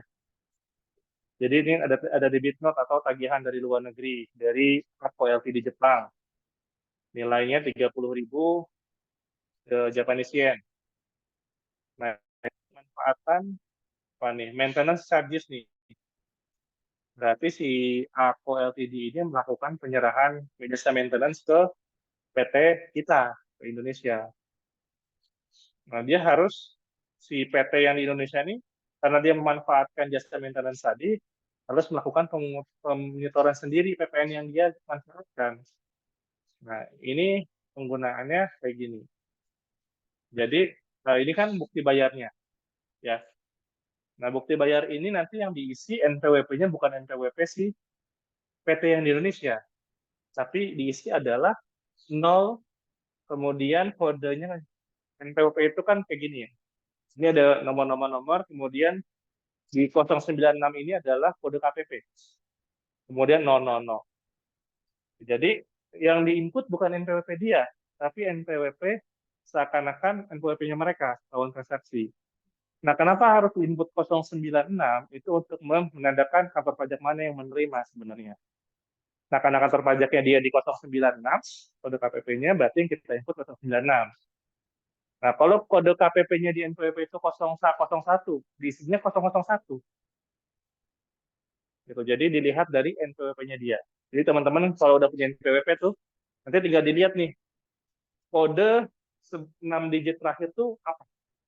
018 000 kah? 019 000 kah? 101 000 kah? Nah, itu menandakan berarti kode KPP-nya teman-teman di situ. Gitu. Kalau saya tuh berapa ya? Bentar ya.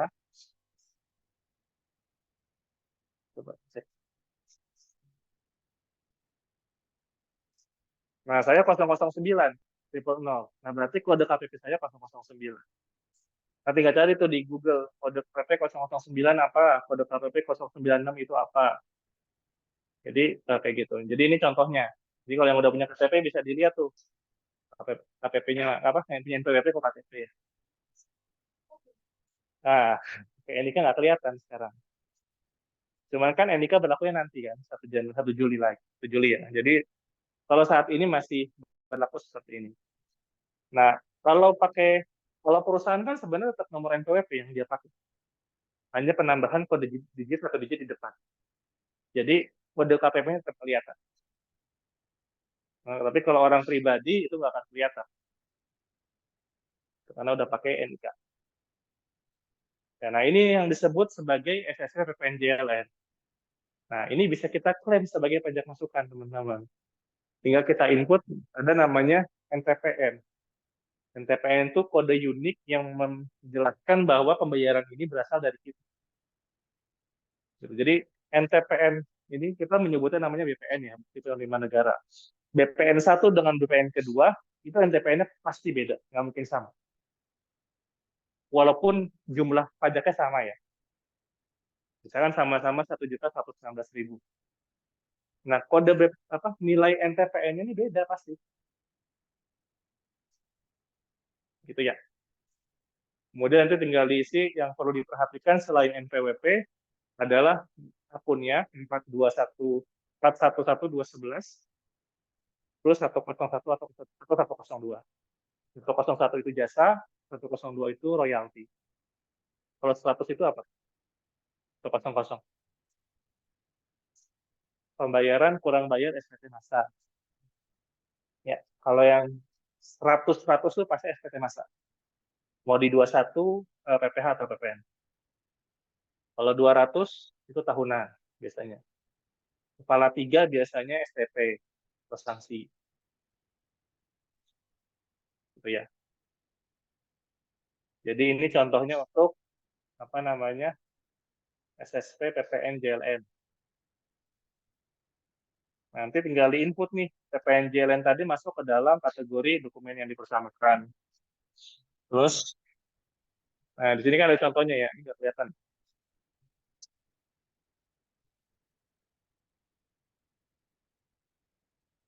Nah, kalau PPN JLN nanti inputnya ini, nomor NTPN-nya, kemudian kasih apa pagar ya, pagar, tanda pagar, nomor KPP-nya.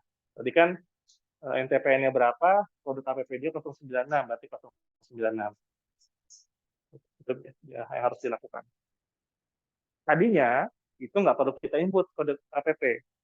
Jadi kantor pajak tuh selalu melakukan update untuk keperluannya mereka.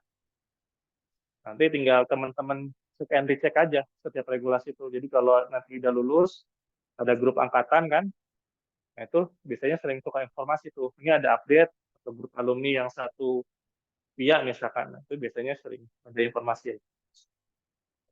Termasuk juga ini dokumen lain SPB. Jadi nanti tinggal, biasanya kalau nanti dapat format impor tuh ada tanda merah nih ya. Itu kalau teman-teman klik arahin kursor ke tanda merah tuh dikasih tahu tuh nomor ini cara pengisiannya bagaimana.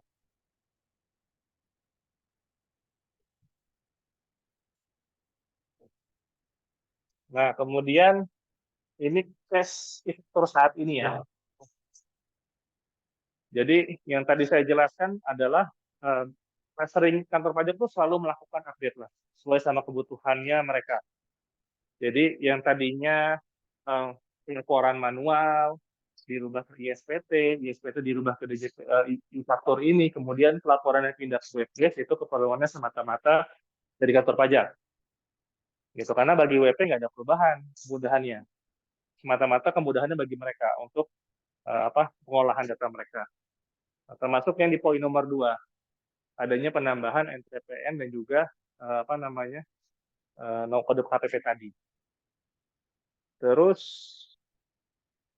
seringkali dalam prosesnya nih nggak mulus banget gitu.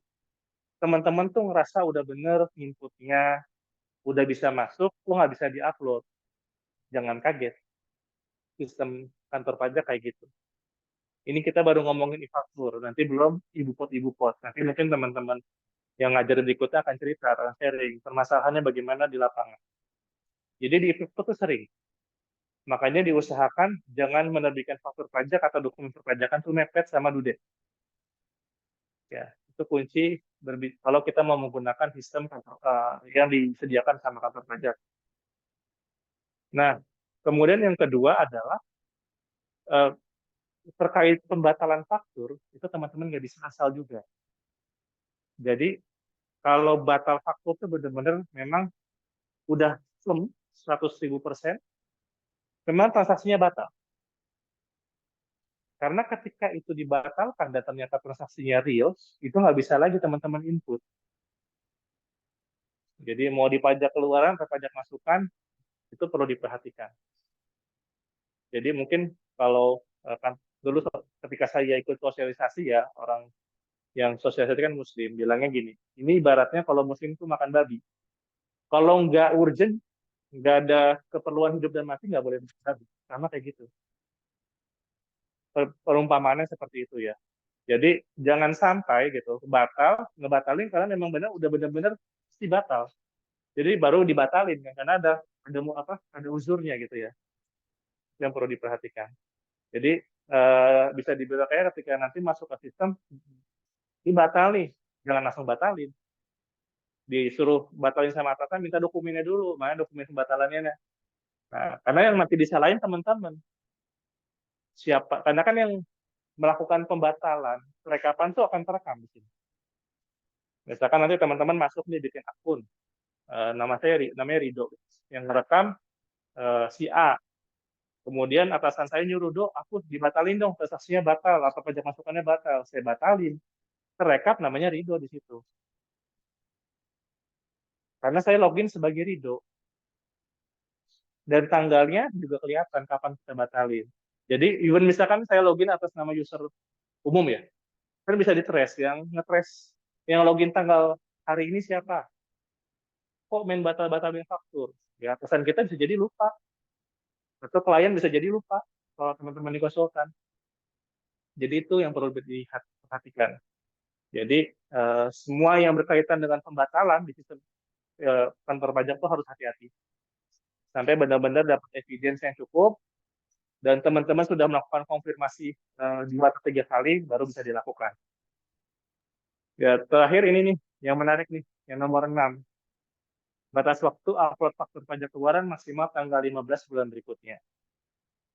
Kebayang nggak kenapa dikasih ulangan ini? Jadi transaksi Januari 2024 maksimal harus diupload kemarin, tanggal 15. Nggak peduli dia tanggal merah atau hari libur nasional. Nggak peduli teman-teman sakit atau lagi pulang kampung. Jadi maksimal tanggal 15. Kenapa ada ini? Nah, ini ada cerita menarik juga. Saya sempat diskusi sama KPP, lagi ada apa ketemu sama AR, terus topik saya nanya ini iseng, Pak, kan ini kan baru diatur tuh baru-baru ini, 2020-an ke atas lah. Jadi saya nanya waktu itu 2017 lah. Nggak lama setelah itu digunakan di 2015 ya pertama kali. Saya nanya ke mereka, nah, sebenarnya definisi telat nerbitin faktur di era e-faktur itu bagaimana sih? Gitu. Apakah wajib pajak itu harus menerbitkan faktur di hari transaksi itu terjadi? Transaksi terjadi hari ini, dibikin hari ini, upload harus hari ini. Itu kondisi pertama. Kondisi kedua, boleh nggak saya bikin apa namanya perumpamaan? Boleh nggak misalkan transaksinya hari ini, saya terbitin create faktur hari ini, uploadnya akhir bulan, atau kapan aja saya mau. Itu kondisi kedua. Kondisi ketiga saya tanya, aku boleh nggak transaksinya hari ini nih, tapi saya bikin faktur pajak seenak saya. Gitu. Yang penting, misalkan saya kasih waktu sampai akhir bulan gitu. Di perusahaan saya boleh, soalnya maksimal yang penting faktur pajak harus akhir bulan. Boleh nggak kayak gitu? Kenapa saya nanya kayak gitu? Karena nggak ada ketentuan secara eksplisit kapan faktur pajak di faktur itu harus dibuat. Nah, saat itu jawaban dari beliau adalah dia kembali ke yang pertama, konservatif sekali, yaitu faktur pajak dibuat di hari itu dan diupload di hari itu. Gitu. Tapi sebenarnya secara praktek bisa yang tadi saya sebutkan kondisi kedua dan kondisi ketiga. Nah, akhirnya kantor pajak mengatur batas waktu penguploadan. Nah, ini mungkin menjawab jadinya pertanyaan-pertanyaan yang muncul dari kantor pajak, dari wajib pajak. Mereka tidak mengatur secara eksplisit kapan faktur pajak harus dibuat, tapi mereka mengatur batas waktu faktur pajak harus diupload. Itu yang mereka atur. Jadi, kalau saya membuat faktur pajak Januari 2024 di tanggal 16 hari ini, secara sistem menolak. Saya bikin faktur pajak nih, nomor 100, tanggalnya 31 Januari. Itu menolak. Tapi kalau tertanggalnya Februari itu bisa. Gitu ya. Nah, kira-kira kalau saya tetap maksa bikin faktur pajak Januari, ternyata ada yang kelewat nih, baru dibikin hari ini, masih ke Februari. Ada masalah nggak bagi wajib pajak? Kan dilakukan ekualisasi kan. Bulan Januari penjualannya 1 juta, faktur pajaknya ternyata cuma 900.000 karena yang 100.000 melewat di Februari. Kemudian Februari penjualannya 1 juta sama, tapi faktur pajaknya 1.100.000 karena dia mengakomodir adanya Januari tadi. Ketika diekualisasi bulanan kan kelihatan ada selisih. Nah, sanksinya apa bagi wajib pajak kira-kira teman-teman?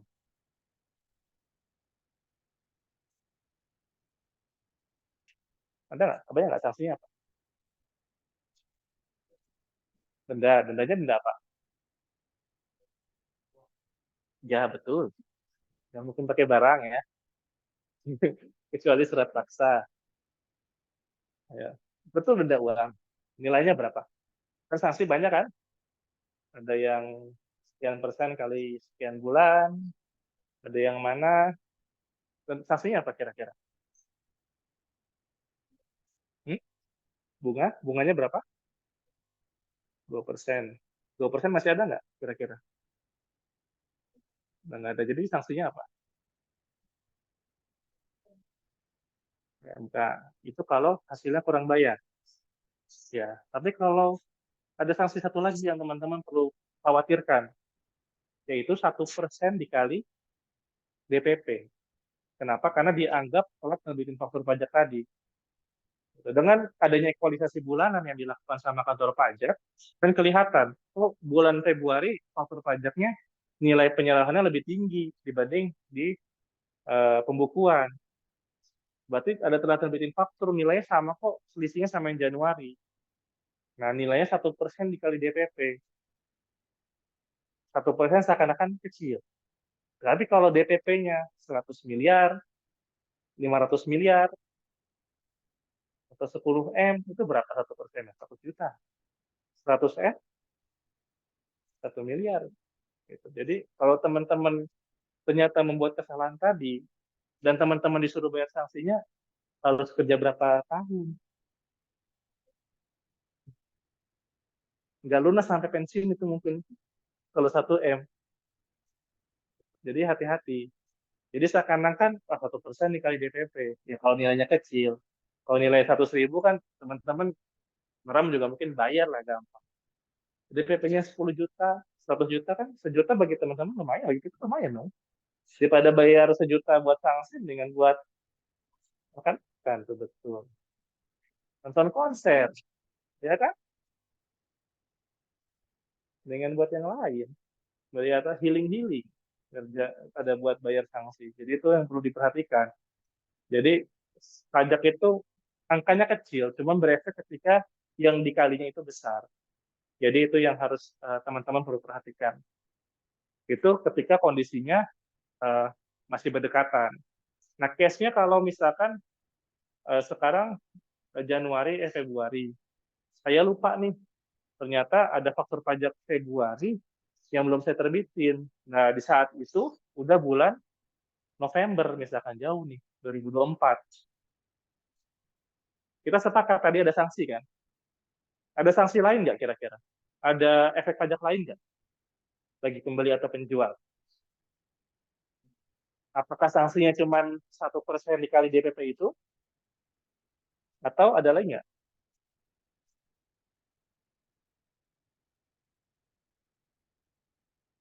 Bagi pembeli ada efek kira-kira teman-teman?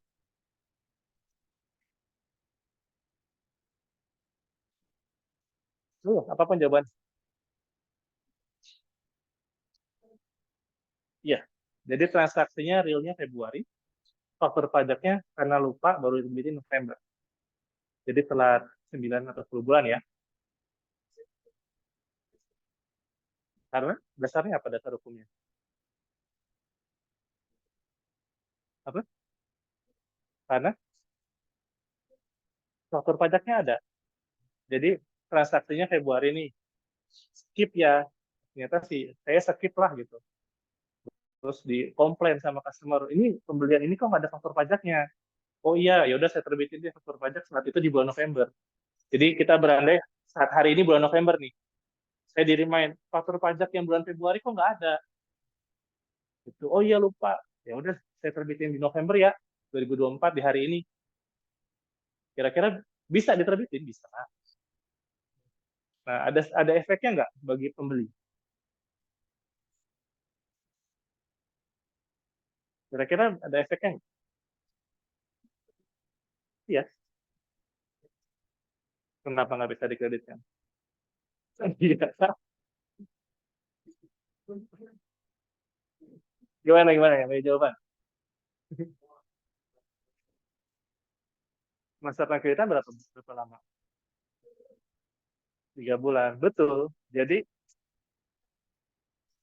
seharusnya diterbitkan faktur.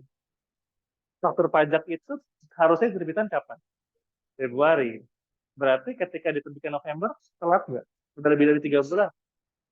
Gitu. Walaupun secara sistem bisa dikreditkan, tapi kan kantor pajak akan melihat utangnya kapan. Saat diterbitkannya faktur pajak itu kapan? Februari dong. Berarti nggak bisa dikreditkan. Gitu. Jadi teman-teman ketika ada kondisi kayak gitu, jangan mau nerima faktur pajaknya.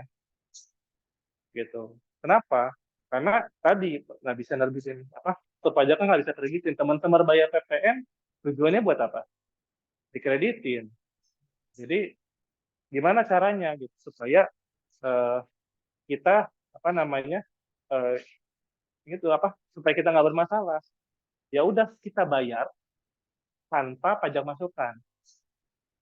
Tinggal dilihat porsinya siapa yang salah. Ya, misalkan saya sebagai penjual nih, terus yang salah memang saya tadi kan saya lupa. Nah kan saya butuh uang buat adanya dia bayar nih. Dia bayar karena belum ada pajak masukan karena faktur pajaknya belum dikirim. Nah si pembeli ini bergain. Ya udah saya bayar, tapi saya nggak mau bayar PPN-nya ya. Saya cuma bayar nilai transaksinya aja gitu. Ya itu boleh-boleh aja. Pajak nggak mengatur itu. Tapi yang penting kita bisa komitmen. Ya udah lu nggak bayar PPN-nya, tapi faktur pajaknya jangan dikreditin. Itu bisa aja. Jadi eh, dalam prakteknya nanti kita nggak melulu tuh melihat boleh atau enggak. Ini nggak boleh secara pajak, itu boleh, nggak melulu itu. Tapi kita lihat kepentingan lain. Dalam arti bisnisnya tetap harus jalan nih perusahaan, tetap harus terima uang, tetap harus jualan. Nah ini kan udah terjadi. Tinggal melihat aja siapa yang menanggung resiko pajaknya. Jadi itu yang harus teman-teman perhatikan. Yang penting resikonya keukur kan. Tadi oh, sanksi telat habis instruktur, clear. Terus pajak masukannya PPN tadi customer nggak mau bayar, berarti potong dari gaji misalkan. Ya udah. Atau perusahaan mau nanggung, syukur-syukur ya main-main aja. Jadi itu yang harus diperhatikan teman-teman. Makanya ketika nanti menjadi konsultan atau menjadi wajib pajak lah ya, itu harus hati-hati. Nah, di sisi lain kalau teman-teman menjadi DJP, nah itu bisa menjadi point of view bagus tuh buat mencari temuan. Jadi nggak melulu TV-TV melulu ya, Mas Sinta ya. Mas Tigor ya, nggak melulu TV, nggak melulu ekualisasi, itu bisa kok menjadi temuan. Jadi nggak temuannya bukan temuan mengada-ngada, tapi regulasinya ada dan memang wajib pajaknya salah. Itu nggak bisa dikanter. Undang-undangnya jelas. Jadi malah mau nggak mau wajib pajak menerima itu. Terutama kalau transaksinya besar ya. Teman-teman jadi pemeriksa gitu. Wah udah, tinggal kipas-kipas aja itu mau diajukan sampai PK pasti menang gitu. Jadi itu yang perlu diperhatikan ya. Jadi sebagai WP, sebagai konsultan itu bagaimana, sebagai pemeriksa atau DJP juga bagaimana ya. Eh, ya intinya kan adanya regulasi supaya tertib ya. Jadi itu kenapa adanya batas tanggal 15 tadi sebenarnya itu. Jadi wajib pajak tuh nggak bisa seenaknya upload semaunya dia. Gitu. Tapi dikasih batas waktunya, kemudian eh, konsekuensi penerapan 1% dikali DPP menjadi lebih jelas dengan adanya penerapan ini karena by system sudah menolak, kemudian juga tinggal diterapkan aja dari kantor pajak. Ada pertanyaan nggak mengenai ini?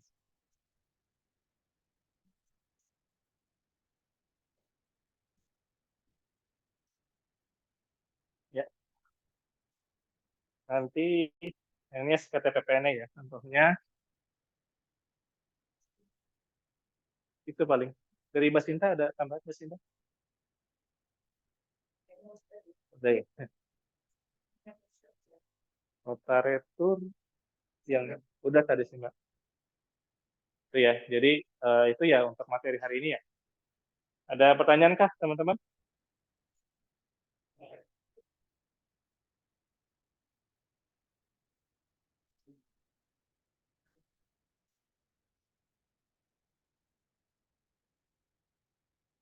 Kalau nggak ada, tadi ya yang Mbak Tika sampaikan ya, minta tolong nama anggota grupnya, ada 4 kelompok ya, kita tunggu sampai besok bisa nggak kira-kira? Anggota grup, ya ini kan buat presentasi pekan depan. Ya karena kalau kelompok yang kemarin itu kita tunggu hari ini, yang kelas kemarin, kelas A sama B, jadi teman-teman kita tunggu sampai besok sore ya. Sampai besok sore nggak ada, eh, kita yang membagian sendiri di hari Senin nanti. Jadi nanti hari Senin kalau kelompoknya udah saya kasih nanti bahasan kelompok A apa, kelompok B apa, kelompok C apa, kelompok D apa. Itu ya hari besok ya kita tunggu ya. Baik, Mas. Terus ini ada sedikit apa namanya oleh-oleh ya. Ada tugas sedikit ya. Ini individu. Jadi tugas kelompok murni yang nanti presentasi. Nah ini untuk yang tugas individu. Jadi ini selaras sama materi kita hari ini sebenarnya. Enggak itu cuma ceritanya depan banyak kok. Yang diminta cuma 5. Jadi ini ya, yang kita minta cuma 5. Cuma ya, yang kita minta hanya 5. Tentukan nomor seri fakturnya untuk transaksi yang pajak luaran. Kemudian untuk pajak masukan bisa dikebutkan atau enggak. Ketiga, PPN yang harus dipungut atas pajak luaran tadi. Ya, ini A sama B, C relate ya berarti ya. Kemudian D, PPN yang terutang. Berarti antara pajak keluaran dikurangi pajak masukan hasilnya dibayar atau kurang bayar. Terus isi formulir SPT PPN-nya. Kemudian yang perlu diperhatikan juga ada transaksi-transaksi ini ya, teman-teman. Nah, apa namanya renovasi untuk bangun sendiri dan lain-lain itu tinggal dibaca aja. Ini dikerjain jangan ditulis tangan karena effort bagi kita untuk ngeceknya ya tulisan teman-teman yang sangat bagus ya. Gitu. Jadi di Excel aja.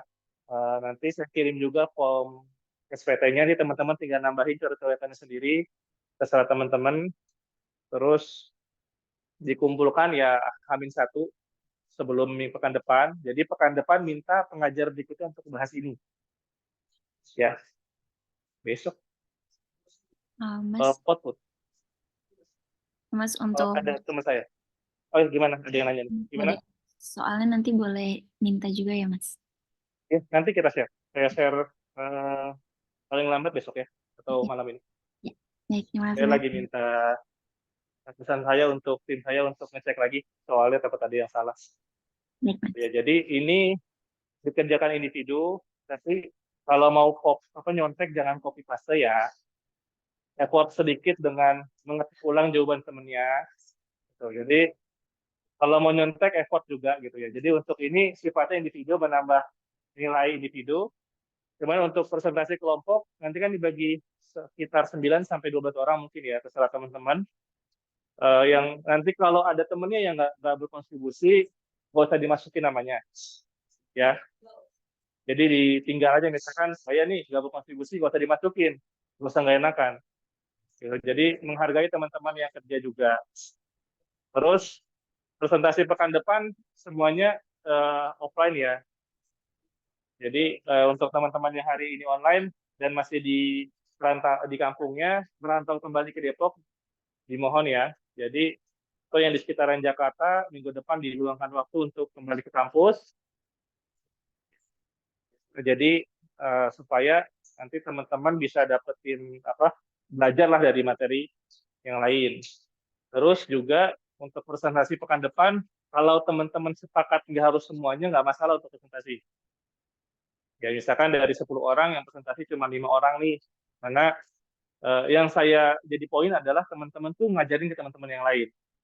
Ya, jadi kalau ngerasa nggak pede atau mau mencari sendirinya nggak masalah.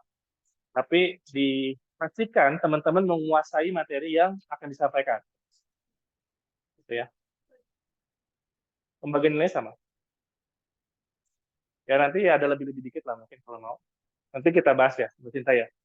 Jadi intinya yang kita lihat dari PPT-nya paling utama, mungkin nanti kalau yang presentasi ada nilai lebih ya. Jadi kalaupun mau dibagi rata silakan, mau dibagi sesuai sama dia aja, dia inspirasinya terserah. Yang penting perhatikan teman-teman yang nanti mendengarkan juga. Jadi sebisa mungkin presentasi jangan baca gini nih, nomor seri faktur atau teman-teman pegang handphone, karena teman-teman yang lain nggak akan ngerti. Ya, pahami apa yang nanti dibacakan. Benar-benar misalkan ada 5 slide, pahami yang di situ, teman-teman sampaikan dengan pendayaan teman-teman. Gak usah nyebutin kayak bahasa undang-undang sesuai dengan regulasi ini segala macam. Kasih regulasinya, contohnya itu bagaimana. Sebelum misalkan itu regulasi ya. Jadi kalau memang misalkan harus baca pun, ya belajar bagaimana caranya kita, teman-teman, untuk public speaking juga. Ya, jadi saya harap seperti itu ya. Jadi tadi kalau ada yang free rider, jangan dimasukin namanya. Kemudian semuanya diharapkan berkontribusi untuk membuat PPT, jadi hanya PPT aja ya. Nggak usah bikin makalah dan lain-lain, nggak usah. Kita menilai dari PPT-nya, jadi bikin PPT yang semenarik mungkin dan enak dibaca ya. Jadi menarik belum tentu nggak enak, bisa jadi nggak enak. Jadi menarik dan enak untuk dipahami. Tadi 9, ada 4 kelompok, tinggal dibagi rata aja ya. Kita ada berapa? Soalnya data mahasiswa masih bergerak yang Mbak Cinta ya. Jadi ya mungkin 9 sampai 12 orang lah maksimal, disesuaikan aja. Hmm. Gampang kan jadinya kan? Kalau mau satu kelompok satu orang, apa? Nggak apa-apa. Kan kita ada waktu berapa sih? 2,5 jam ya? Ya, berarti kan satu kelompok, misalkan minggu depan kita bahas yang PPN itu 15 sampai 30 menit ya, anggaplah 2 jam. Berarti satu kelompok tuh 30 menit.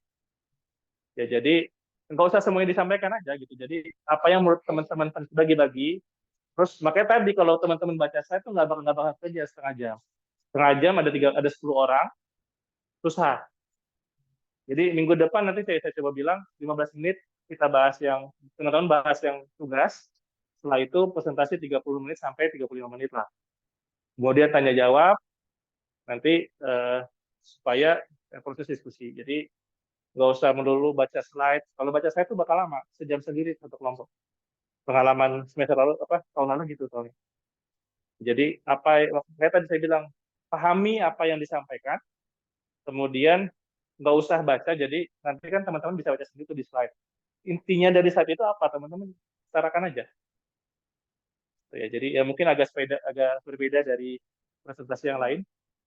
Jadi karena pajak itu kan bahasa regulasi ribet kalau kita jelasin hal-hal kayak gitu. Ya, ada pertanyaan lain dari teman-teman yang online?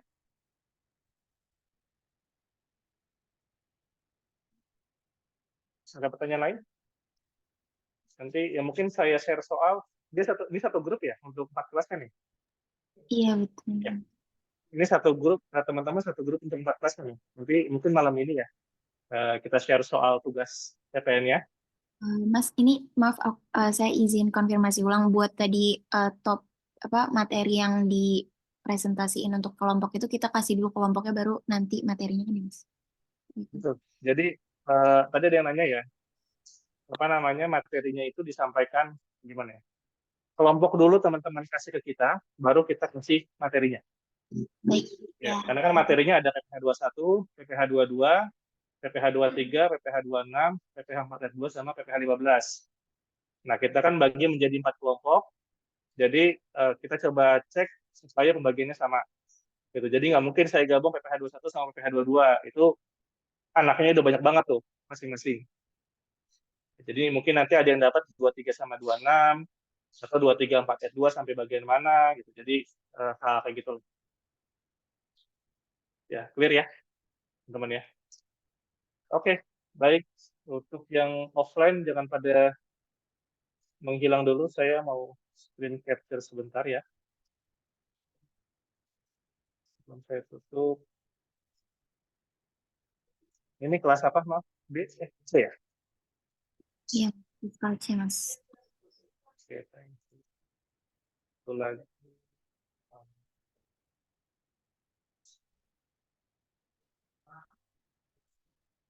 Oke, gitu ya. Kalau sudah cukup jelas, nanti minggu depan pengajarnya berbeda. Tapi teman-teman kaji aja kalau pengajarnya lupa. Kak, minggu lalu kita dikasih tugas minta bahas dong gitu. Jadi bisa sesudah atau sebelum, terserah teman-teman. Cuma harapan saya sih sebelum kelas supaya bahasan singkat aja sebenarnya teman-teman tahu.